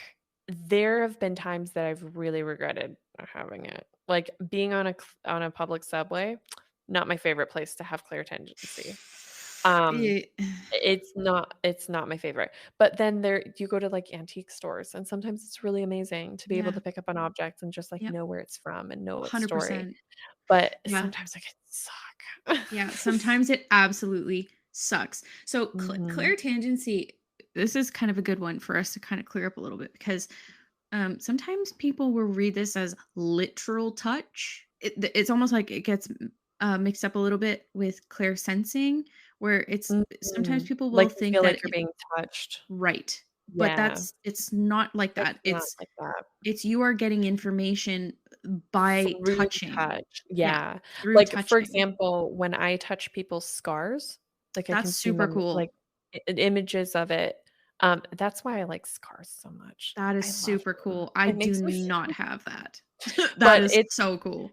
like, if you had tangency and it was, enough to where you'd be able to, like, tune into things, you Mhm. could go to an antique store and pick Yeah. up, a ring and see maybe the hand that it used to be on or the Yep. person that used to own it or where the stone was mined, how it Mhm. was mined, how it was cut, I how the actually ring do was see that forged. with crystals more than anything else. Yeah, Yeah. yeah. So, like, I think a lot of people have it, but they're not aware that they have it because Mhm. they just categorize it under, like, Like, claircognizance. just a But I thought. Yeah. yeah, which in a way it is kind of similar, but it's different in the sense that it's initiated through touch, whereas Mhm. claircognizance just comes to you Right. without necessarily an initiation all the time, Mhm. whereas clairtangency is specifically after you've touched an object, once you touch it, that's when you're getting the information. Right. That would be Exactly. clairtangency. And so these are the clear abilities, right? Mhm. So we are, as far as divination methods, you can ask for signs and information to come through your clear senses, your clear Yes. abilities, in order to Yes. receive the information that you're seeking. So that is basically the clear abilities. And again, I'm sure there's interest in us doing a longer form clear abilities podcast episode to really get into the nitty-gritty of these and even share Yeah. some examples of our experiences with each of these. I know you and I have experienced all of these at some point or another. Yes. Yes. So we can have, we can bring forward some examples to kind of put it into Mhm. more of you know, practical sort of thing where this is like how Yeah. it can I happen. have done an episode on the Clair Abilities, but I would love to deep dive it with Mm. Alyssa, simply because Yeah. I feel like there's a lot of different ways that it can be explained that she would be able to better explain than I would be able to. And also, it's just another perspective on a topic I've already gone over that I think it could be really helpful. Yay. So and just like we say in paranormal investigating, your body is your greatest tool, It's and true. it's something that you have with you all the time.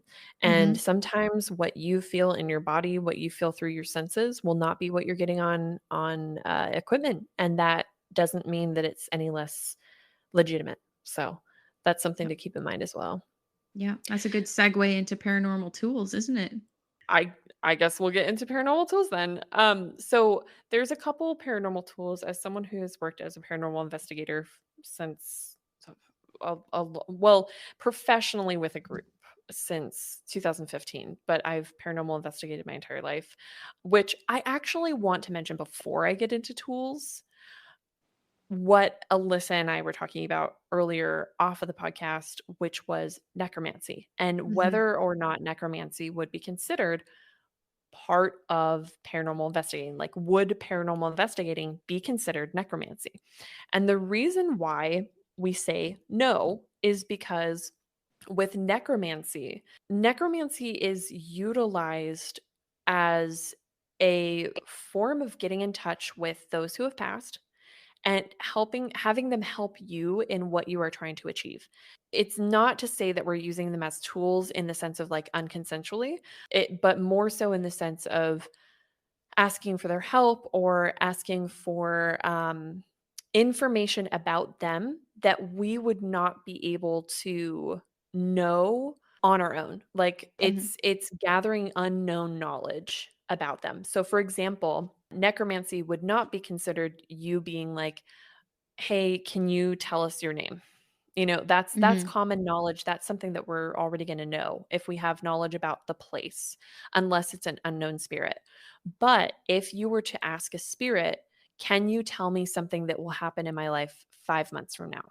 That would be considered Yes. necromancy. If you were to ask them to help you with a spell, that would be considered Yep. necromancy. If Mhm. you were to have them give you information about someone else who is on the other side that you know, that would be necromancy. Yep.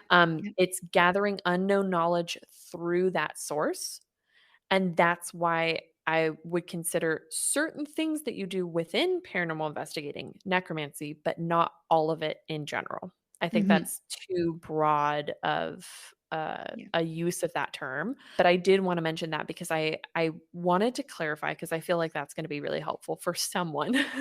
I found Somebody it out there? really an I think it interesting is. conversation, so I was like, I Yeah. want to mention that. So, a couple tools you can use within paranormal investigating, which can also be used as forms of divination, which I have utilized on live streams and stuff like that before, is modified radios, or more commonly known as spirit boxes. So these are tools used within paranormal investigating, where you take a audio device that picks up on radio frequencies. So commonly, it's a radio that someone modifies to be able to like switch through channels. So what a spirit box does is it's a radio that is set up to be able to, instead of just being on one channel at a time, which you can have it work as a regular radio that way, instead, you can also have it be channeling through all of the radios and only giving each radio channel like 2 seconds of time, 5 seconds of time, things like that, so that instead of just going channel 101, you're going channel 101, 2, 3, 4, 5, 6, 7, 8, 1, 2, 3, 4, 5, 6, 7, 8, and channeling through and looping through. And what you hear pieced together over those channels is information coming through from spirit. So, for example, if you have that message, "Hi, my name is Greg," over 5 different radio channels, that is what a Mhm. spirit box does. It Mhm. gives you the ability to hear a spirit's voice and have it be just so unlikely that that would come through on one channel. And I that's think what they're you're looking so for. cool.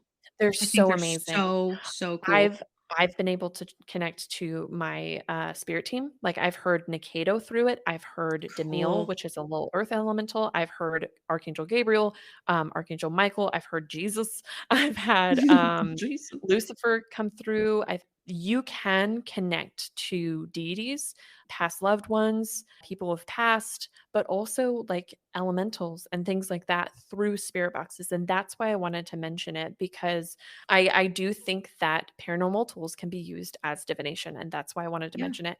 But also, utilizing boxes is a form of EVPs, which is electronic voice phenomenon. And what that means is that you're hearing a voice that is disembodied through an audio, whether that is an audio device or an audio recording. So, for example, when you can also utilize your phone recording system. Like everybody has, audio notes on their phone. You can record 30 seconds of audio, ask some questions to whomever you're asking, whether it's a deity or a spirit, and then listen back to that audio and hear if there's any voices answering you.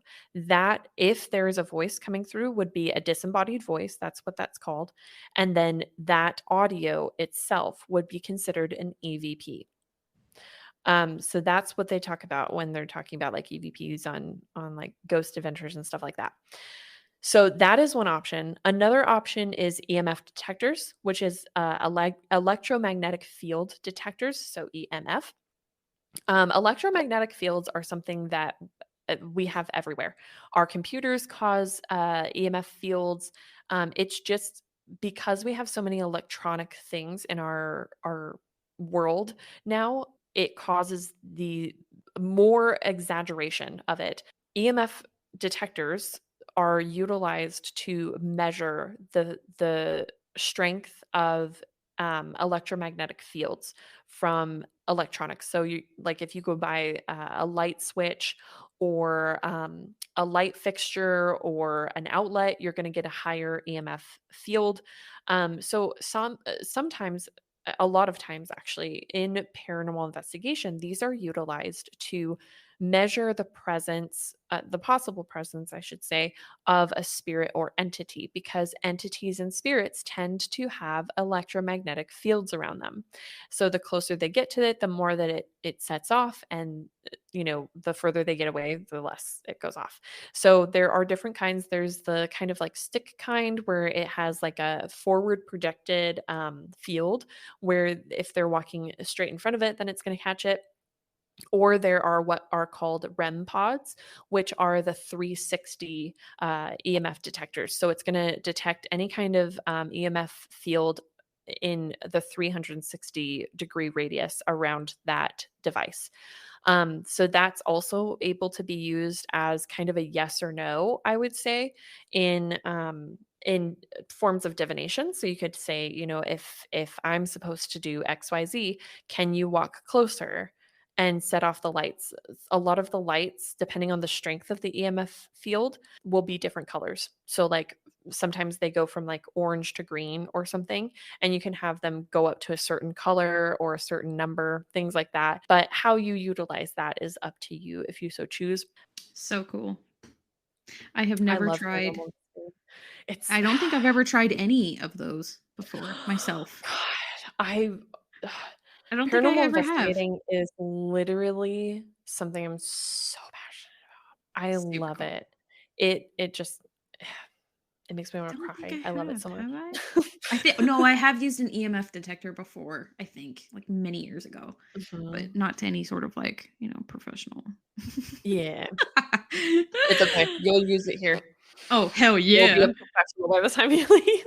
Oh my god, we're gonna EMF the fuck out of everything. Oh, They're gonna be like, everything. "Are you We're an gonna EMF? Are you?" take it to Walmart and be like, "Look, the I wanna go toaster to is going off." Target. We have Walmart here. We don't have Target.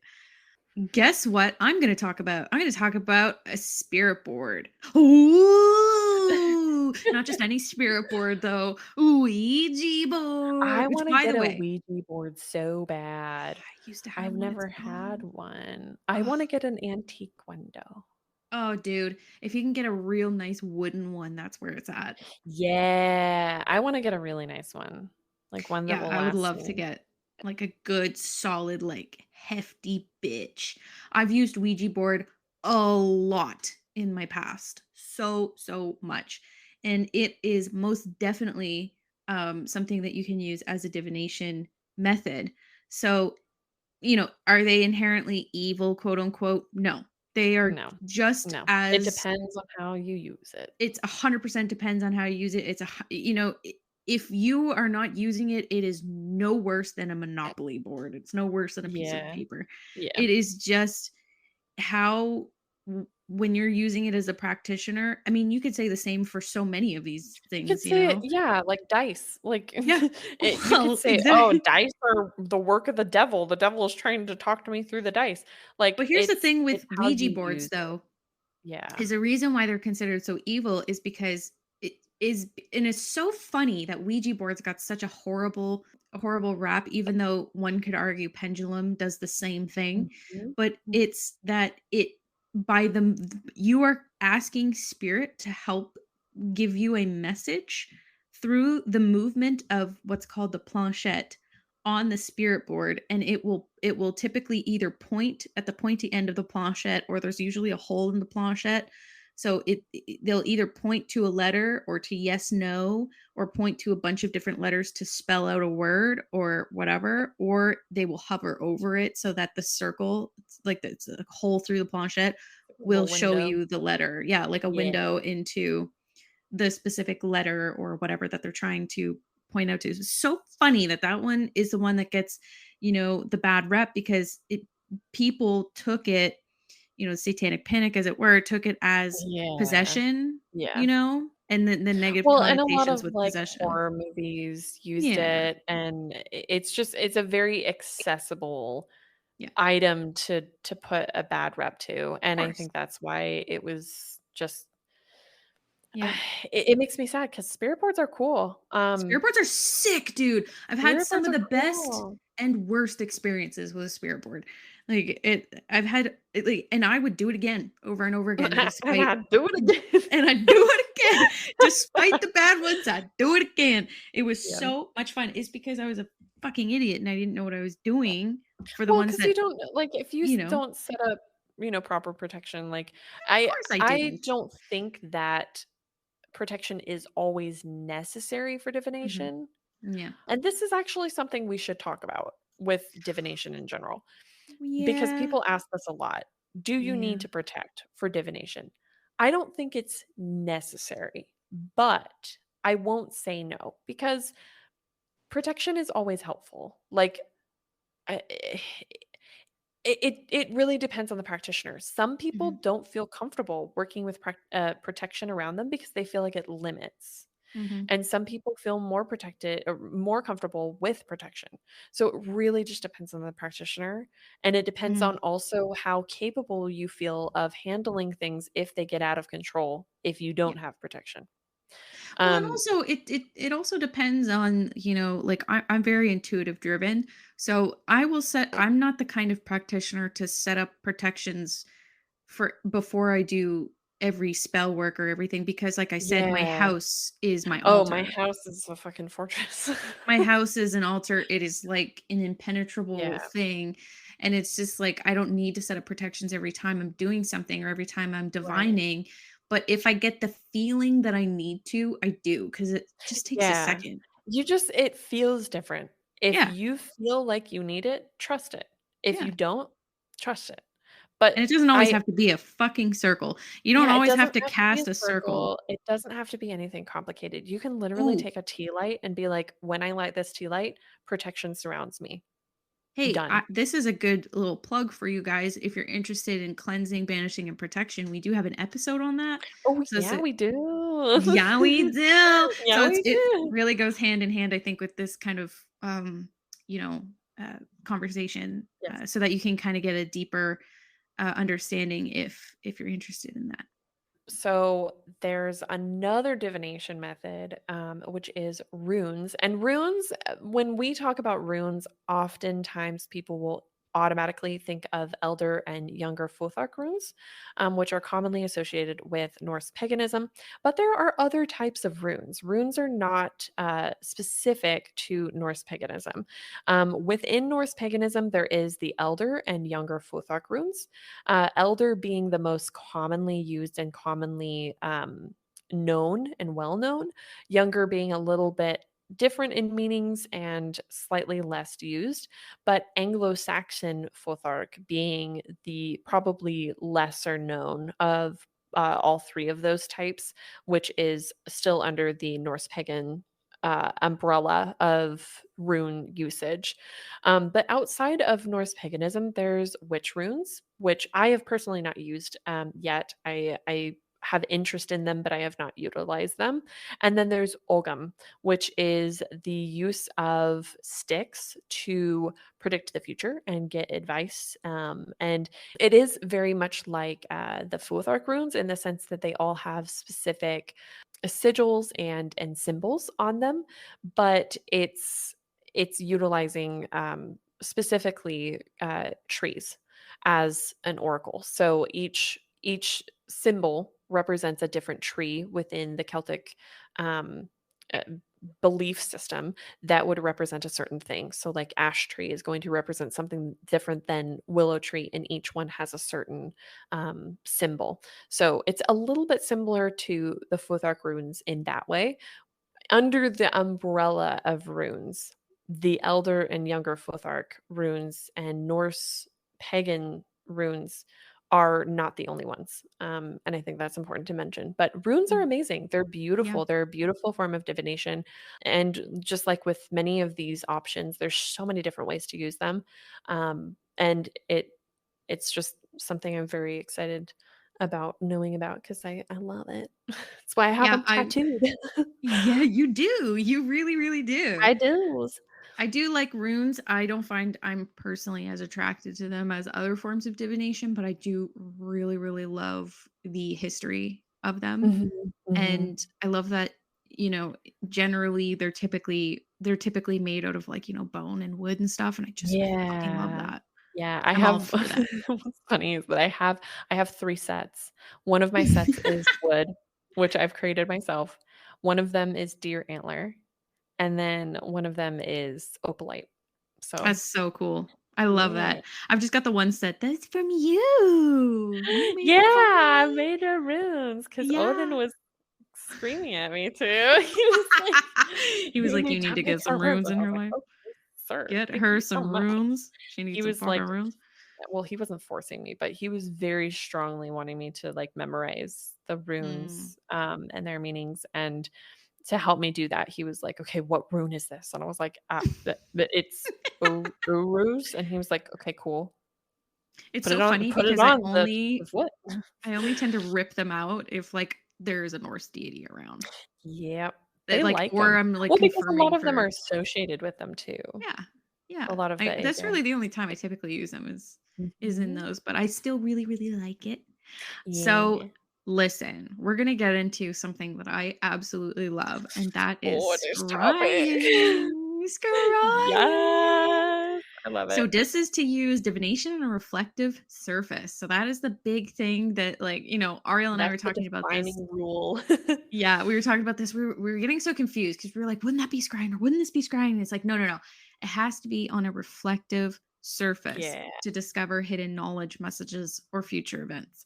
So that is where mirror gazing comes in. That is where Mhm. crystal gazing, specifically using obsidian, comes in. And also water gazing on the reflective surface of water. And Yeah. here's the thing Bath with time water. scrying. Oh my god. Here's the thing with water though, is so there's an ancient oracle called Pythia, who was an ancient oracle of Apollon, and she was one of the most renowned oracles in ancient times, and you can find so much information on her. And although she did rely a lot on intuitive divination, she also did some interpretive divination using bowls of water.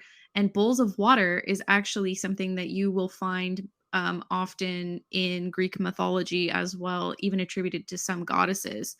Themis, which is the goddess of divine law and order, basically.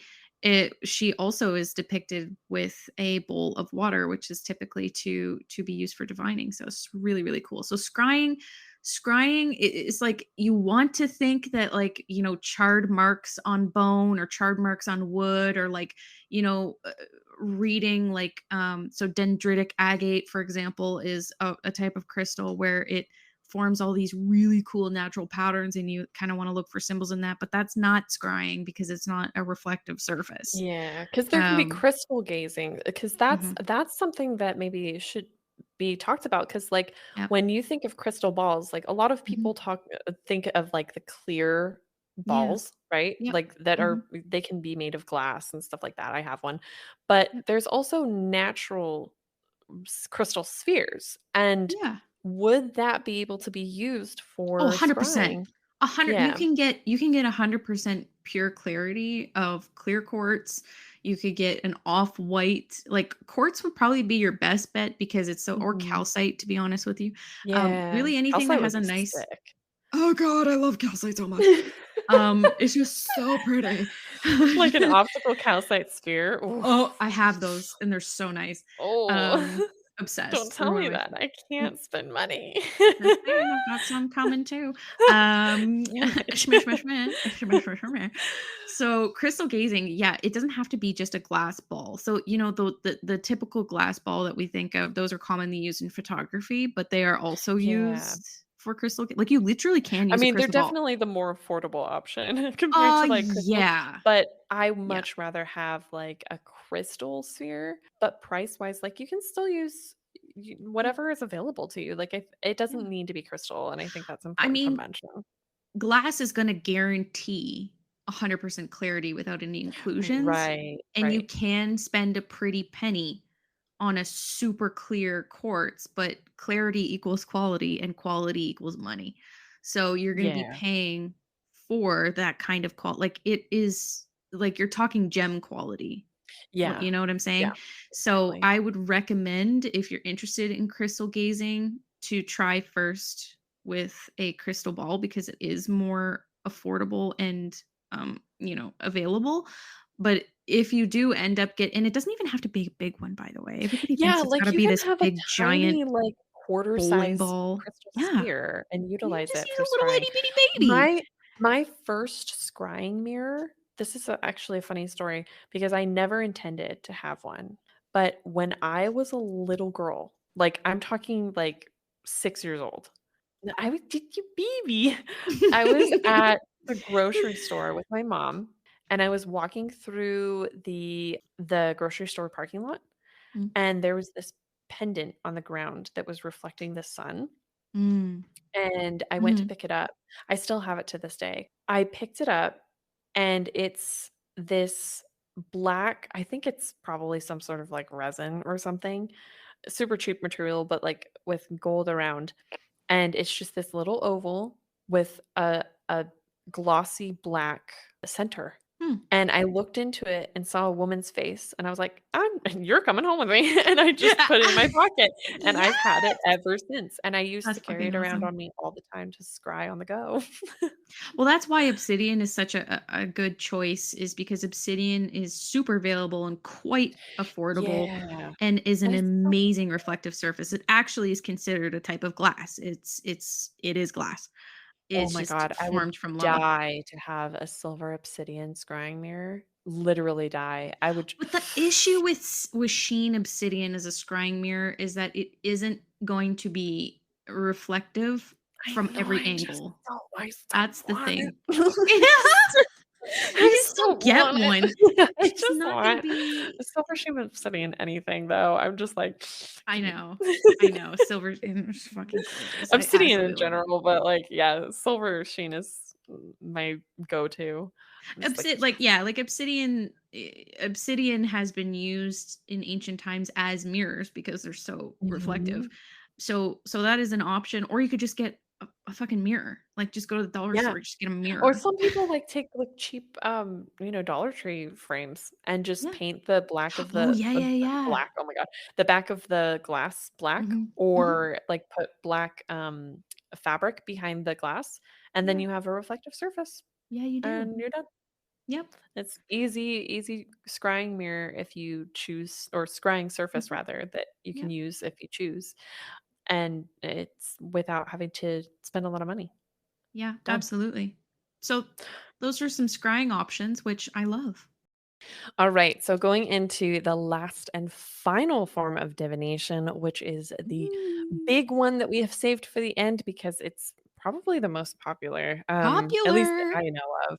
I Mhm. don't think I've ever heard of any other form of divination being as popular as cartomancy, which is the art of reading or interpreting cards to connect with the ether realms, get information from spirit. This would fall into the category of tarot, oracle, lenormand. I'm sure there are other card type divinations, but those are the ones that I could think of off the top of my head. Tarot being the most well-known and probably most popular, and then oracle being second most, or pretty much neck and neck now, I think. I'll let Alyssa explain a little bit about Rider-Waite because often people start with Rider-Waite. I know that I started with Rider-Waite when I was Mhm. learning tarot. It's not my Me too. favorite as far as like I had the classic Rider-Waite and I don't like the the imagery in it is really boring to me. So I actually, over the years, have gotten variations of it, but with art that more aligns to me so that I can be more emotionally attached to my decks. Because I think that's really important for connecting to your deck. And I didn't realize how important it was until I had a deck that I Mhm. emotionally connected to. And then I was like, oh, this is what it feels like to like your deck. Mhm. Oh, it's um, amazing the connection it you can it makes have. it so much easier Oh, to yeah. read.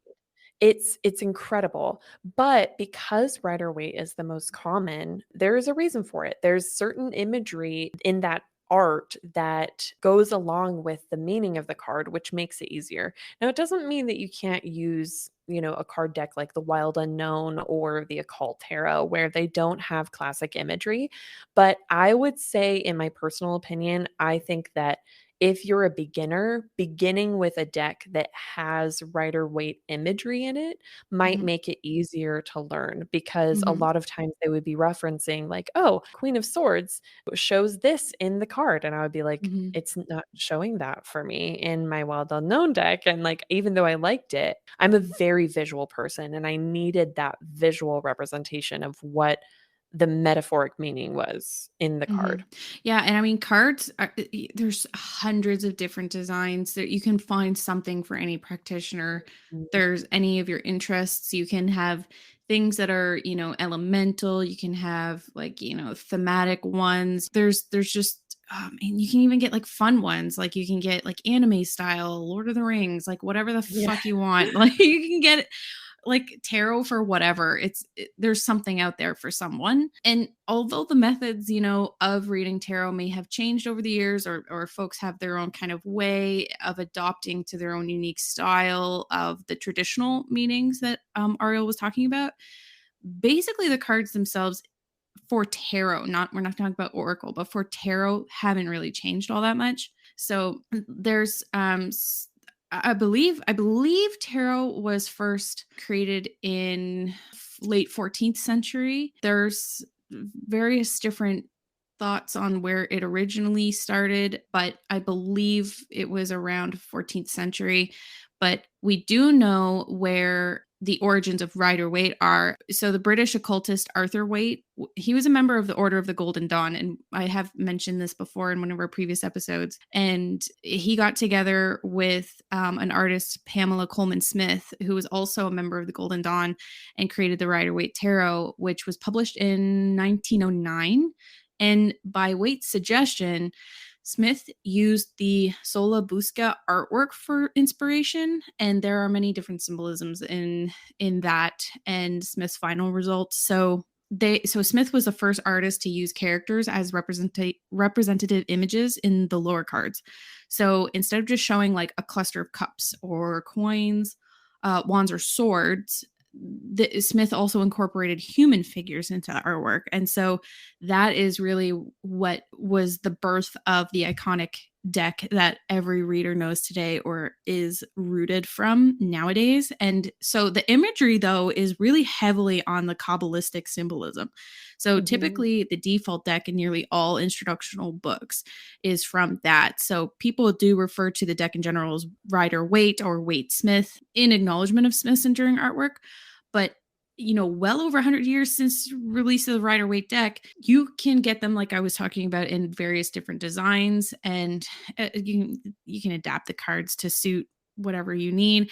So yeah, it's just a matter of taking the time to learn it. It is more complicated to learn than pendulum is. It's more complicated than Yeah. tasseomancy Yeah. is, but it's definitely very popular for good reason. And the interesting thing is that as occult interest in tarot expanded, it just went as it became more associated with the Kabbalah and the secrets of Hermetic mysticism.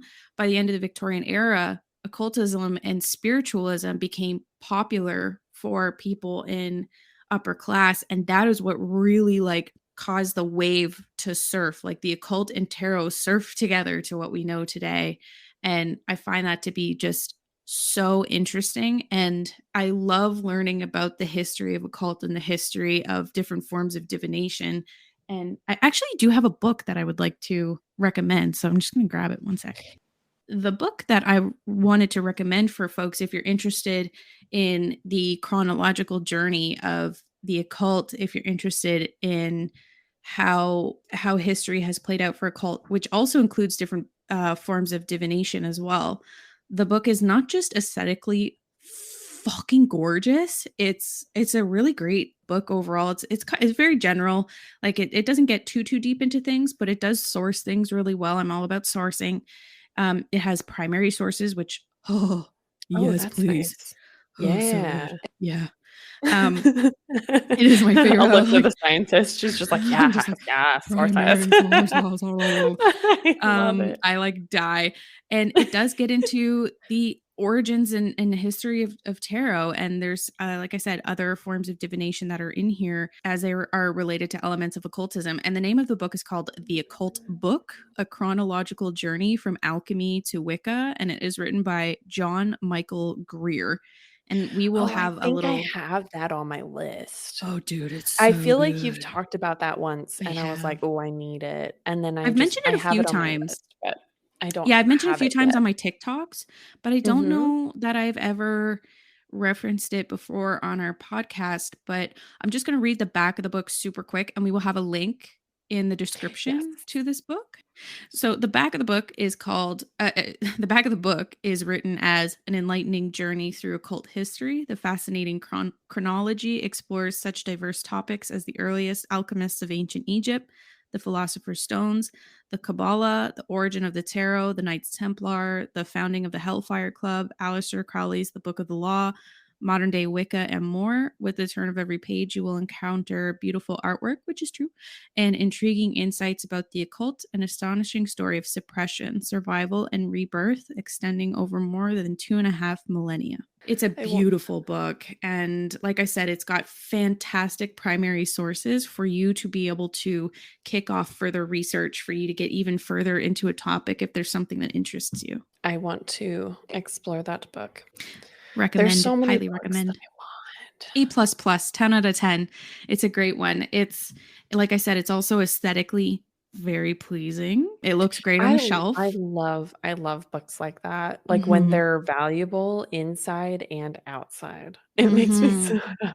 Oh, like the printing on this is just chef's kiss, dude. Like I'm so happy with it. It's one of my prized ones just by the look of it. I have another book that I'd like to recommend. It's fucking huge, but it's really perfect book to really learn in depth about the history of tarot, and it's called The Library of Esoterica Tarot. It's a little bit more on the pricier side, but it's huge. It is edited and written by Jessica Hundley and designed by Thunderwing. It is fantastic. It gets into each and every card. It gets into each and every one and goes into the various like history of the symbolism of all of them. Oh And my it is god. just, oh my God, it is such a great book to really learn. Like, if it weren't for this book, I wouldn't have such a deep understanding and connection to the symbolism that was born from Rider Waite, and even where Rider Waite took some inspiration from. Yeah, because like, it's sometimes if you don't understand why something is coming through, like, you can't appreciate it. There's some decks that I like that other people don't, and that's okay. You will eventually find one that you connect with, and when you do, you will know, and it will feel very, very natural. It will feel very, very good. Of course, if tarot is something that you're interested in.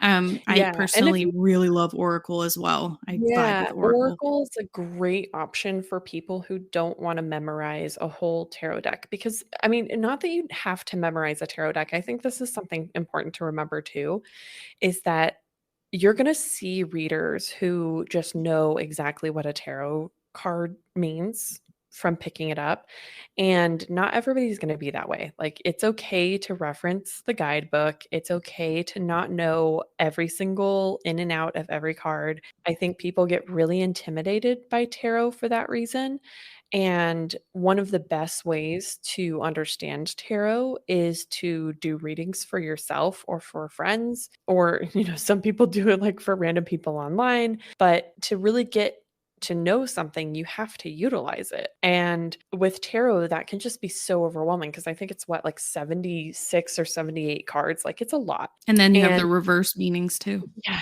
it's just a lot. If you choose to read reverse, it's not mandatory. Mhm. Not everybody I does. Transparency. I did not at the beginning of using tarot. At I the was like, beginning, I think it's easier to memorize what they are in the upright meaning and then start learning the well, reversed. I did, but for me, it was a principle thing. I was like, oh, there's already too much negativity in the world. We don't need to be incorporating more of that Oh, shit in our tarot. no. No, Oh, no, no. no, it was a horrible outlook. Like, I did not, yeah, don't recommend. It's okay. It's the love and light new age spirituality Oh, kind of approach to dude. things. I Yeah, it was didn't horrible. I didn't do that. I've always really liked reversed meanings, but I didn't read reversed in the beginning because first tarot deck was the Doreen Virtue Angel Tarot.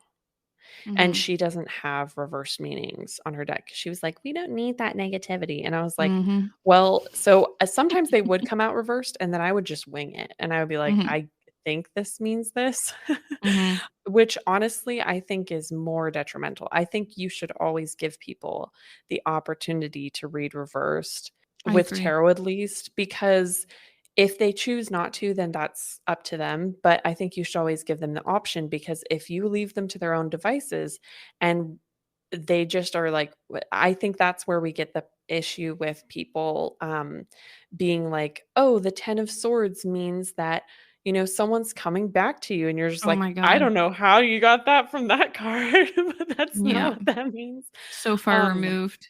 yeah, like it's Yeah. one thing to add intuitive insight Mhm. to a card meaning, and I think that's really valuable because it makes your readings unique and powerful for you. But I think there's such an importance in knowing the baseline meaning of the card and explaining it for what it represents, and then adding your intuitive insight on top of that. Because if you give people a because when you're giving someone a reading, you don't know if it's someone who is experienced with tarot or completely unknown to it. And so I don't want to be, giving someone the devil card and be like, "Yeah, this is the best card in the deck."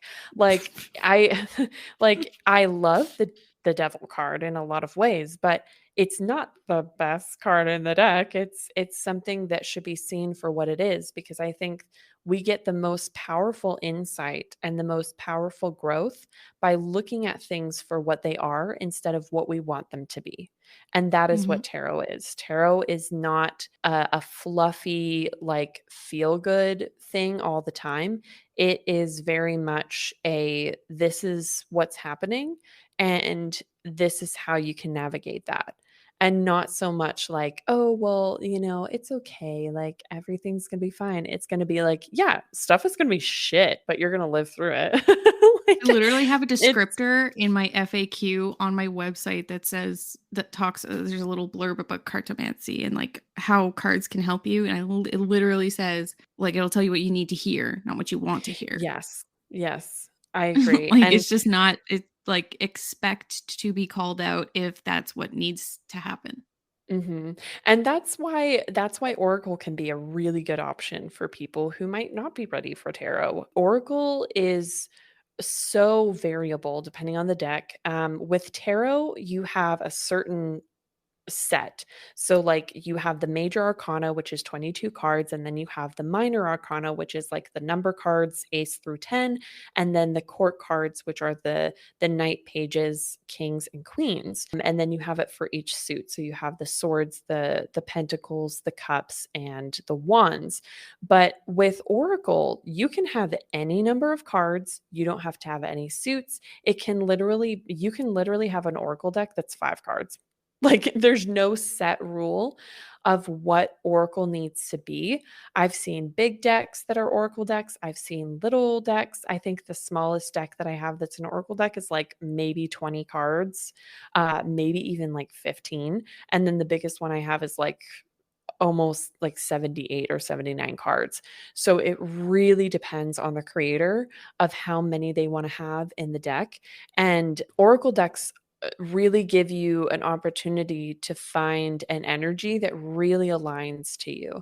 So it's something where you can find a darker deck that's maybe going to help you through some shadow work, or you can find a lighter deck that is a lot more encouraging, maybe helps you have daily affirmations, things like that. So it really depends, and that's what's so nice about Oracle, is because it's a really great way to look at things from a very big picture point of view rather than a detailed point of view. Sometimes I find tarot to be quite dry, and I think Oracle kind of brings the element of emotion into it, a little bit more than tarot does sometimes. Yeah, I would agree with that. My favorite Oracle deck also has reverse meanings, which I love. I love it when they have reverse meanings.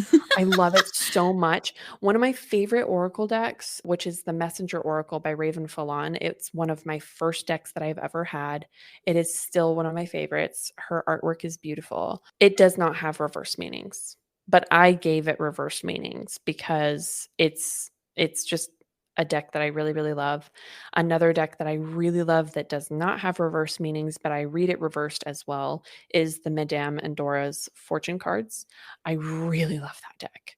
And it was one of my first Oracle decks as well. And most of my Oracle decks don't have reverse meanings, which makes me sad. I wish they did.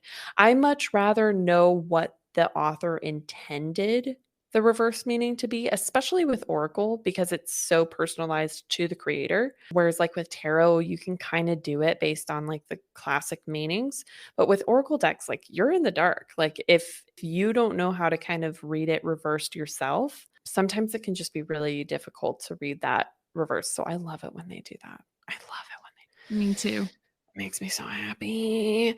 But going into Lenormand, which is one of my favorite card divinations. Oh my gosh. I love Lenormand. I've been reading Lenormand since 2016. And that was when I got my first deck. I don't even remember. I honestly think that I found out about Lenormand just by scrolling through Amazon for Oracle decks. And I want to say it was the Bluebird Lenormand. And I saw it and I was like, ooh, what's this? And I looked into it and I was like, fuck it, I'm gonna buy it because it was like $10 or something. And I Well, I've bought been it. reading it since 2022. Yeah. I like It's am brand new to it. amazing. It's It's all right. amazing. I'm getting there. I'm learning it. In the It's different. beginning, I hated it. I hated it because it seemed so complicated. I was like, why is it that I feel like I'm having more trouble with this deck that is smaller than tarot and smaller than most of the oracle decks that I have, but I cannot understand what the fuck is going on? Like it just didn't make sense to me until I was watching YouTube videos, I was reading books, and then finally one day I did a grand tableau and then it just clicked and I was like, "Oh, wait."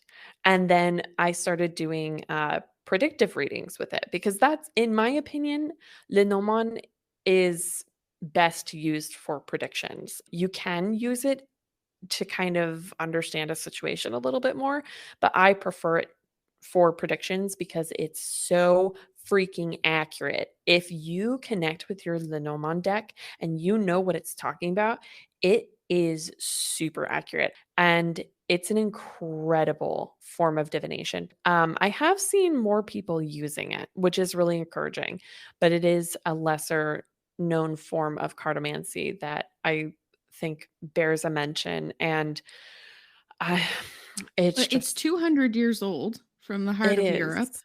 It It does have is. 36 cards. Um, and it was very popular in France and Germany for a very long time. And they tend to be more simple, straightforward imagery where they deal with tangible issues. Mhm. And I do think that the you, like the I think it was called they were originally called the Game of Hope. It was kind of like a parlor game. It's similar to tarot in that way, but the images on Yeah. the cards Yeah. proved to be more suitable for esoteric stuff, so it kind of like dipped into esotericism and occultism in that way. And when Madame Lenormand died, her name was placed on the back of the cards that was made after the one that she used and kickstarted the trend to prove that occult circles of Europe would be able to use this form of divination. And the popularity spread like across the continent, and especially in English speaking world. And it was a glance into the dawn of the 21st century, into a different form of cartomancy, and gave another way to kind of look into our mind and plot out possible courses and actions that you can take. So that sort of prediction divinatory use is pretty on par for what it can help with, I think. For me, the difficulty that I have with it is that it's not that the universal symbols are an issue for me. It's just that it's different enough that I'm learning. It's not something that, having read tarot and having read oracle and being comfortable with both, it's not something that you can overlay on top of Lenormand and be able to read it perfectly the first try. Like, you really do have to kind of work Right. at it. Yeah. Um, Oh, yeah. so I It look took me forward to probably being good at it. Yeah, We're getting there. it took me probably about, like, 2 or 3 months Mhm. of consistently using it to get it, and I was like, "Well, how hard can it be? It's a tiny deck." But I greatly overestimated.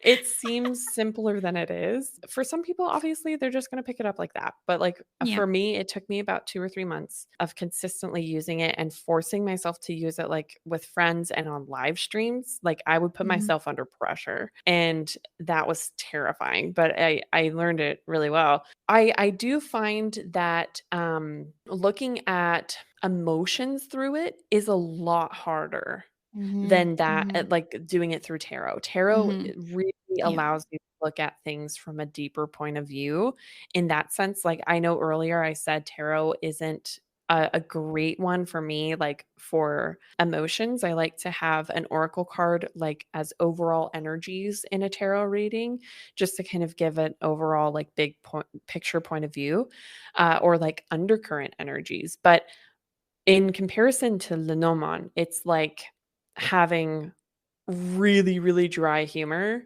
and, like, just dry humor. Like, Lenormand is just straight to the point. Like, it's just like, "Yeah, you're gonna have a car accident."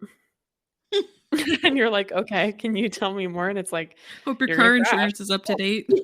Yeah, like, "Make sure you're driving careful, bitch." Like, I it's so Bitch, good luck. straightforward, and tarot is like, "This is what's gonna lead up to it, and you're gonna have, like, this emotional buildup, and then all of a sudden, it's gonna be a car wreck." Like, there's none of that in Lenormand. It's just like, car wreck.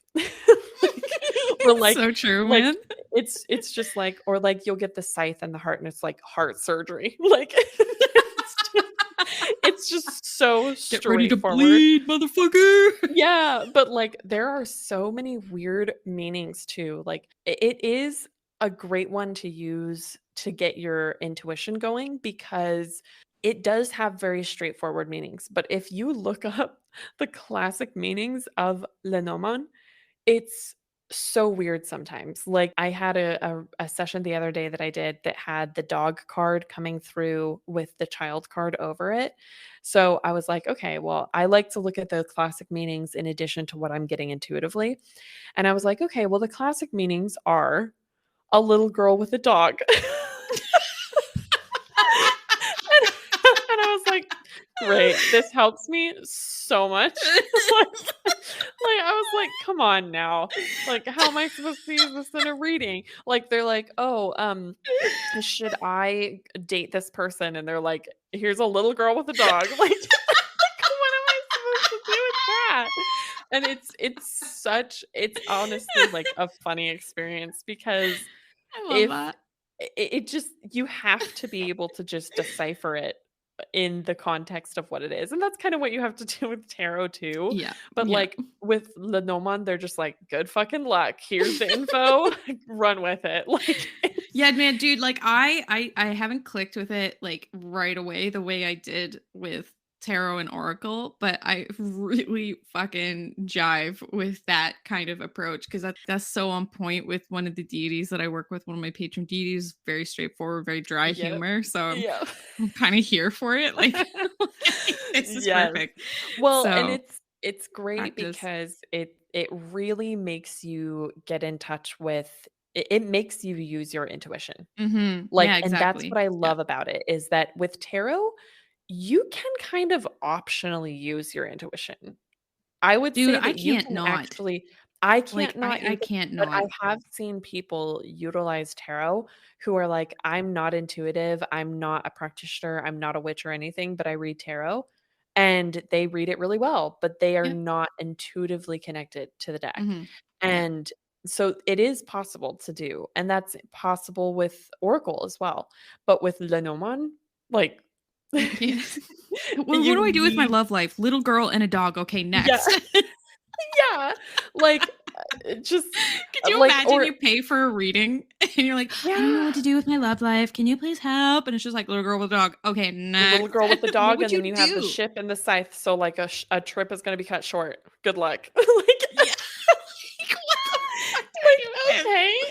do with I'm this? like, I just and the funny thing is that it can be that literal, like, you might have someone just, like, give a little girl a dog in front of you, like, you just don't know, but Or with that's how you meet her or right, him. right. Is they have a little girl and a dog, or Right, like who the right. fuck knows, right? Like you that's where that Yeah. intuition, like you said, is really important to Mhm. place context because otherwise it's It's just a little so snippet. important. Yeah. Yes, yes, it So, really is, and that's kind of how, now that I think about it, it's kind of how runes are too. mhm. Runes are True. very literal, they're very like, "This is what it means," and then you just have to kinda decipher it yourself. Yeah. But it's a really beautiful form of cartomancy, and the one reason why I like it so much is that you can use playing cards for cartomancy. There are people who utilize a regular playing card deck for tarot, and So hard. tarot is. I honestly, I don't know how people do that. I I don't know really either, don't dude. I've because tried. a It's hard as playing card, fuck.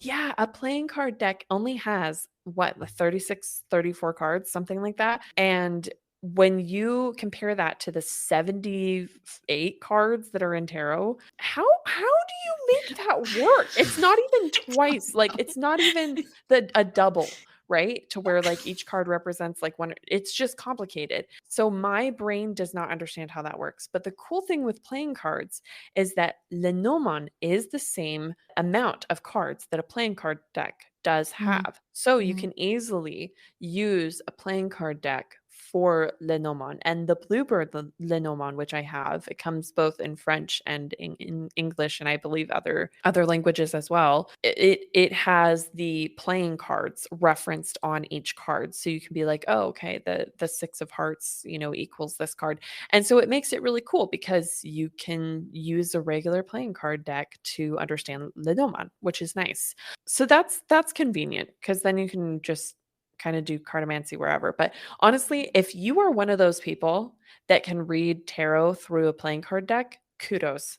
I do What's your not know. superpower? God damn. Honestly, it's Seriously. like that should be a form of Clair ability because I just that blows my mind. Oh I my don't know god, how it's people do that. wild, dude. It's It wild. takes a I different keep a kind of brain than mine.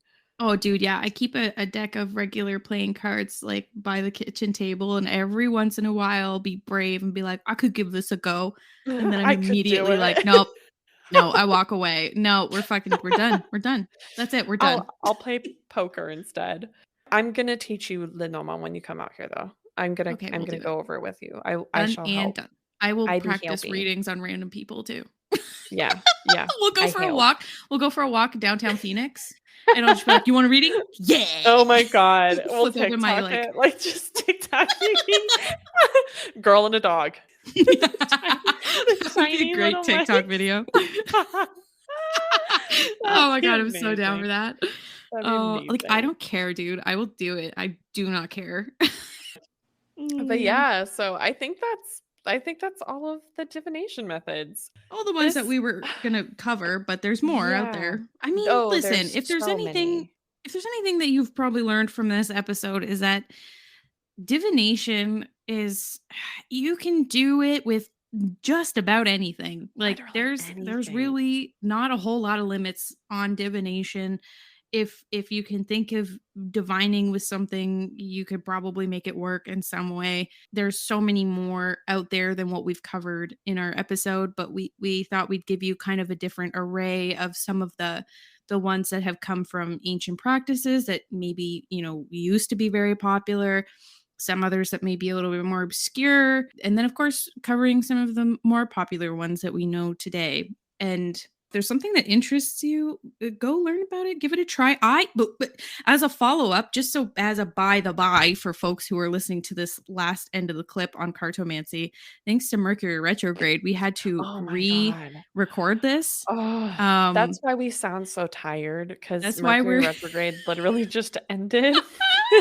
And what happened yeah. was I was editing the episode, and the audio literally was like 4.5 hours long, I think. Hmm. And I downloaded it like normal. Everything seemed fine. And I edited it all the way through. And then all of a sudden, right before we started getting into cartomancy, it just stopped. Yeah, Like, there was just no stop. more There was audio. nothing. And I was like, "What?" I literally sat at my computer and I was like, "I'm not gonna cry. I'm not gonna cry." I was so done at that point. I was just like, Such a Mercury I retrograde just thing, want just this to like, be let's over." start wrenching everything you're It doing is every oh my day. gosh. This Mercury And retrograde so was killer. oh, it's the But worst. So the reason why yeah. I'm letting you know is because earlier in the episode we talk about Bibliomancy and I got really excited, and that was divination by Yes. arrow, which I How have did now that go? done. It Yes. was awesome. It was so cool, dude. It was so what I did was I assigned so I use my deities as the divination method, but you could do whatever the hell you want. So I have my 3 arrows. I assigned one of my 3 patron deities to each arrow, and I did my round of shots at the target, and depending on where it landed, like on either side of the target, meant that they either wanted an offering or they wanted to talk to me. So vast majority of them landed in the target, and 2 landed outside of the target. And those 2 arrows that landed outside the target were assigned to Leviathan and Apollon. So Artemis was basically like, "Yeah, bitch, you're good. All is good. Like, I don't need nothing from you. It's all Everything is good. fine. A plus plus, like gold star. You're fucking good. Like, go live your life." And then the other 2 were like, "We need to have a chat." So, so We need to that's talk. we need to talk, okay? So basically, I that's love how it. I did it, and it was fantastic. So I did. I checked in with them. We had a chat. They told me what they needed to tell me, and it was a great form of divination and one that I'm going to incorporate in my archery moving forward. So if there is a form of divination that we've talked about in this podcast, or one that we haven't, and you are interested, I just give it a try. You never know. You might find something that really resonates with you. Yeah, try it. I mean, you don't Mhm. have to take up archery, but, like, try it. Like, just do it. Yes, 10 take up out of 10 do archery, okay. recommend. Yeah. It's the Yeah. best Just take up freaking archery, sport duh. ever. Oh, I love it so much. If any That of I y'all do wanna really talk wanna try archery, archery, hit though. me up. Hit me up. I Yeah. love it. I hope you enjoyed the episode, and until next time, stay curious. Keep learning. Thanks for tuning in. We love you. We appreciate all of your support. And Thank if you're you. interested in hitting us up for some readings or some bookings, check out our links in the description. And we'd love to hear some feedback from you on our socials or Discord or wherever you reach out. We would love to hear from you. Yeah, reach out to us on Instagram and TikTok and email. Like, don't be afraid to be like, "Hey, I want to hear this subject on your podcast." We do take Um, note. We really do. yeah, we do. I have such a long list of topics Hmm. that we want to go over, and we always add topics. And we have also started doing polls Yeah. for different topics that we're going to be covering during the month. So if you are wanting to be giving your input on what you want to be hearing next on the podcast, go over to our Instagrams where we usually do the polls and check out our stories. Yeah, thank you so much for joining us. And I hope this was a helpful episode and gave you some new ideas on what kind of divination practices to check out and utilize, or maybe even give you more insight on ones that you already use. But regardless, stay safe and get some sleep. Get some sleep. It's Oh, fuck to sleep. I promise you, you're not sleeping enough. If you're sleeping all day, you're not sleeping enough. The world needs more naps. So true. Okay, bye. Okay, bye. Okay, so now that we've finished the episode, this is the bloopers. Maybe it's silly. Maybe it's just not something you're into. So if you're not into bloopers, you might not like this, but I just needed to share this because this is genuinely what it is like working with Alyssa. And this is why she is a co-host of mine. So enjoy. So the other type of divination there is chiromancy. I don't know if it's chirognomy or chirognomy. This is easy. Chirognomy. But yeah. Chirognomy. Yeah, I bet it's it that. Chirognomy. We'll use that one. So there's another form of... Sorry, I'll shut up. I'm so sorry. You're just in the background. Chirognomy. I'm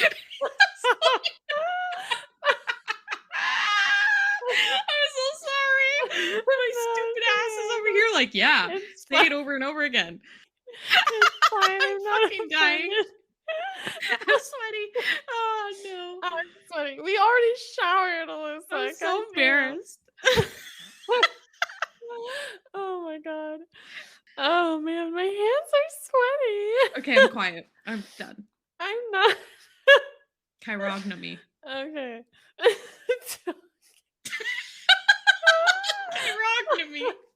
So another form of divination is chirognomy.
Other methods and then circle back around to that one.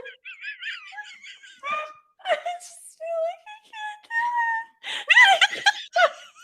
It's like I can't do it again. I don't know why this is so funny, but it's kind of like when you're like super tired and you're sloppy. And it's just awful. Okay, we'll just fucking strange noises for trying not to laugh are fucking killing me.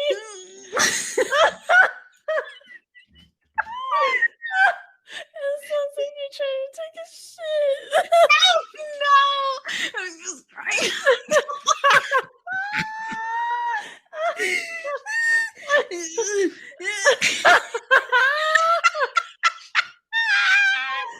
I was just trying not to laugh.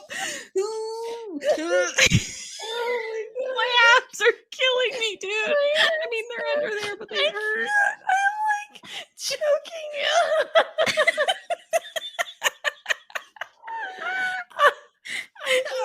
I'm crying so much. Oh my god. Oh, the underboob sweat is just soaking my shirt. Mine too. Keep that one to the very end. Oh my god. Dude, I was fucking trying so hard. I was working I was trying so so hard to hold my so life hard. together, and I just fucking lost it. Like, trying to be serious about it that soon was just I wasn't Not ready. smart. Oh, Dude, I was fuck. fucking done. As soon as you let loose, I'm like, "Okay, here we go." I have to keep that in. I have to. It's non-negotiable.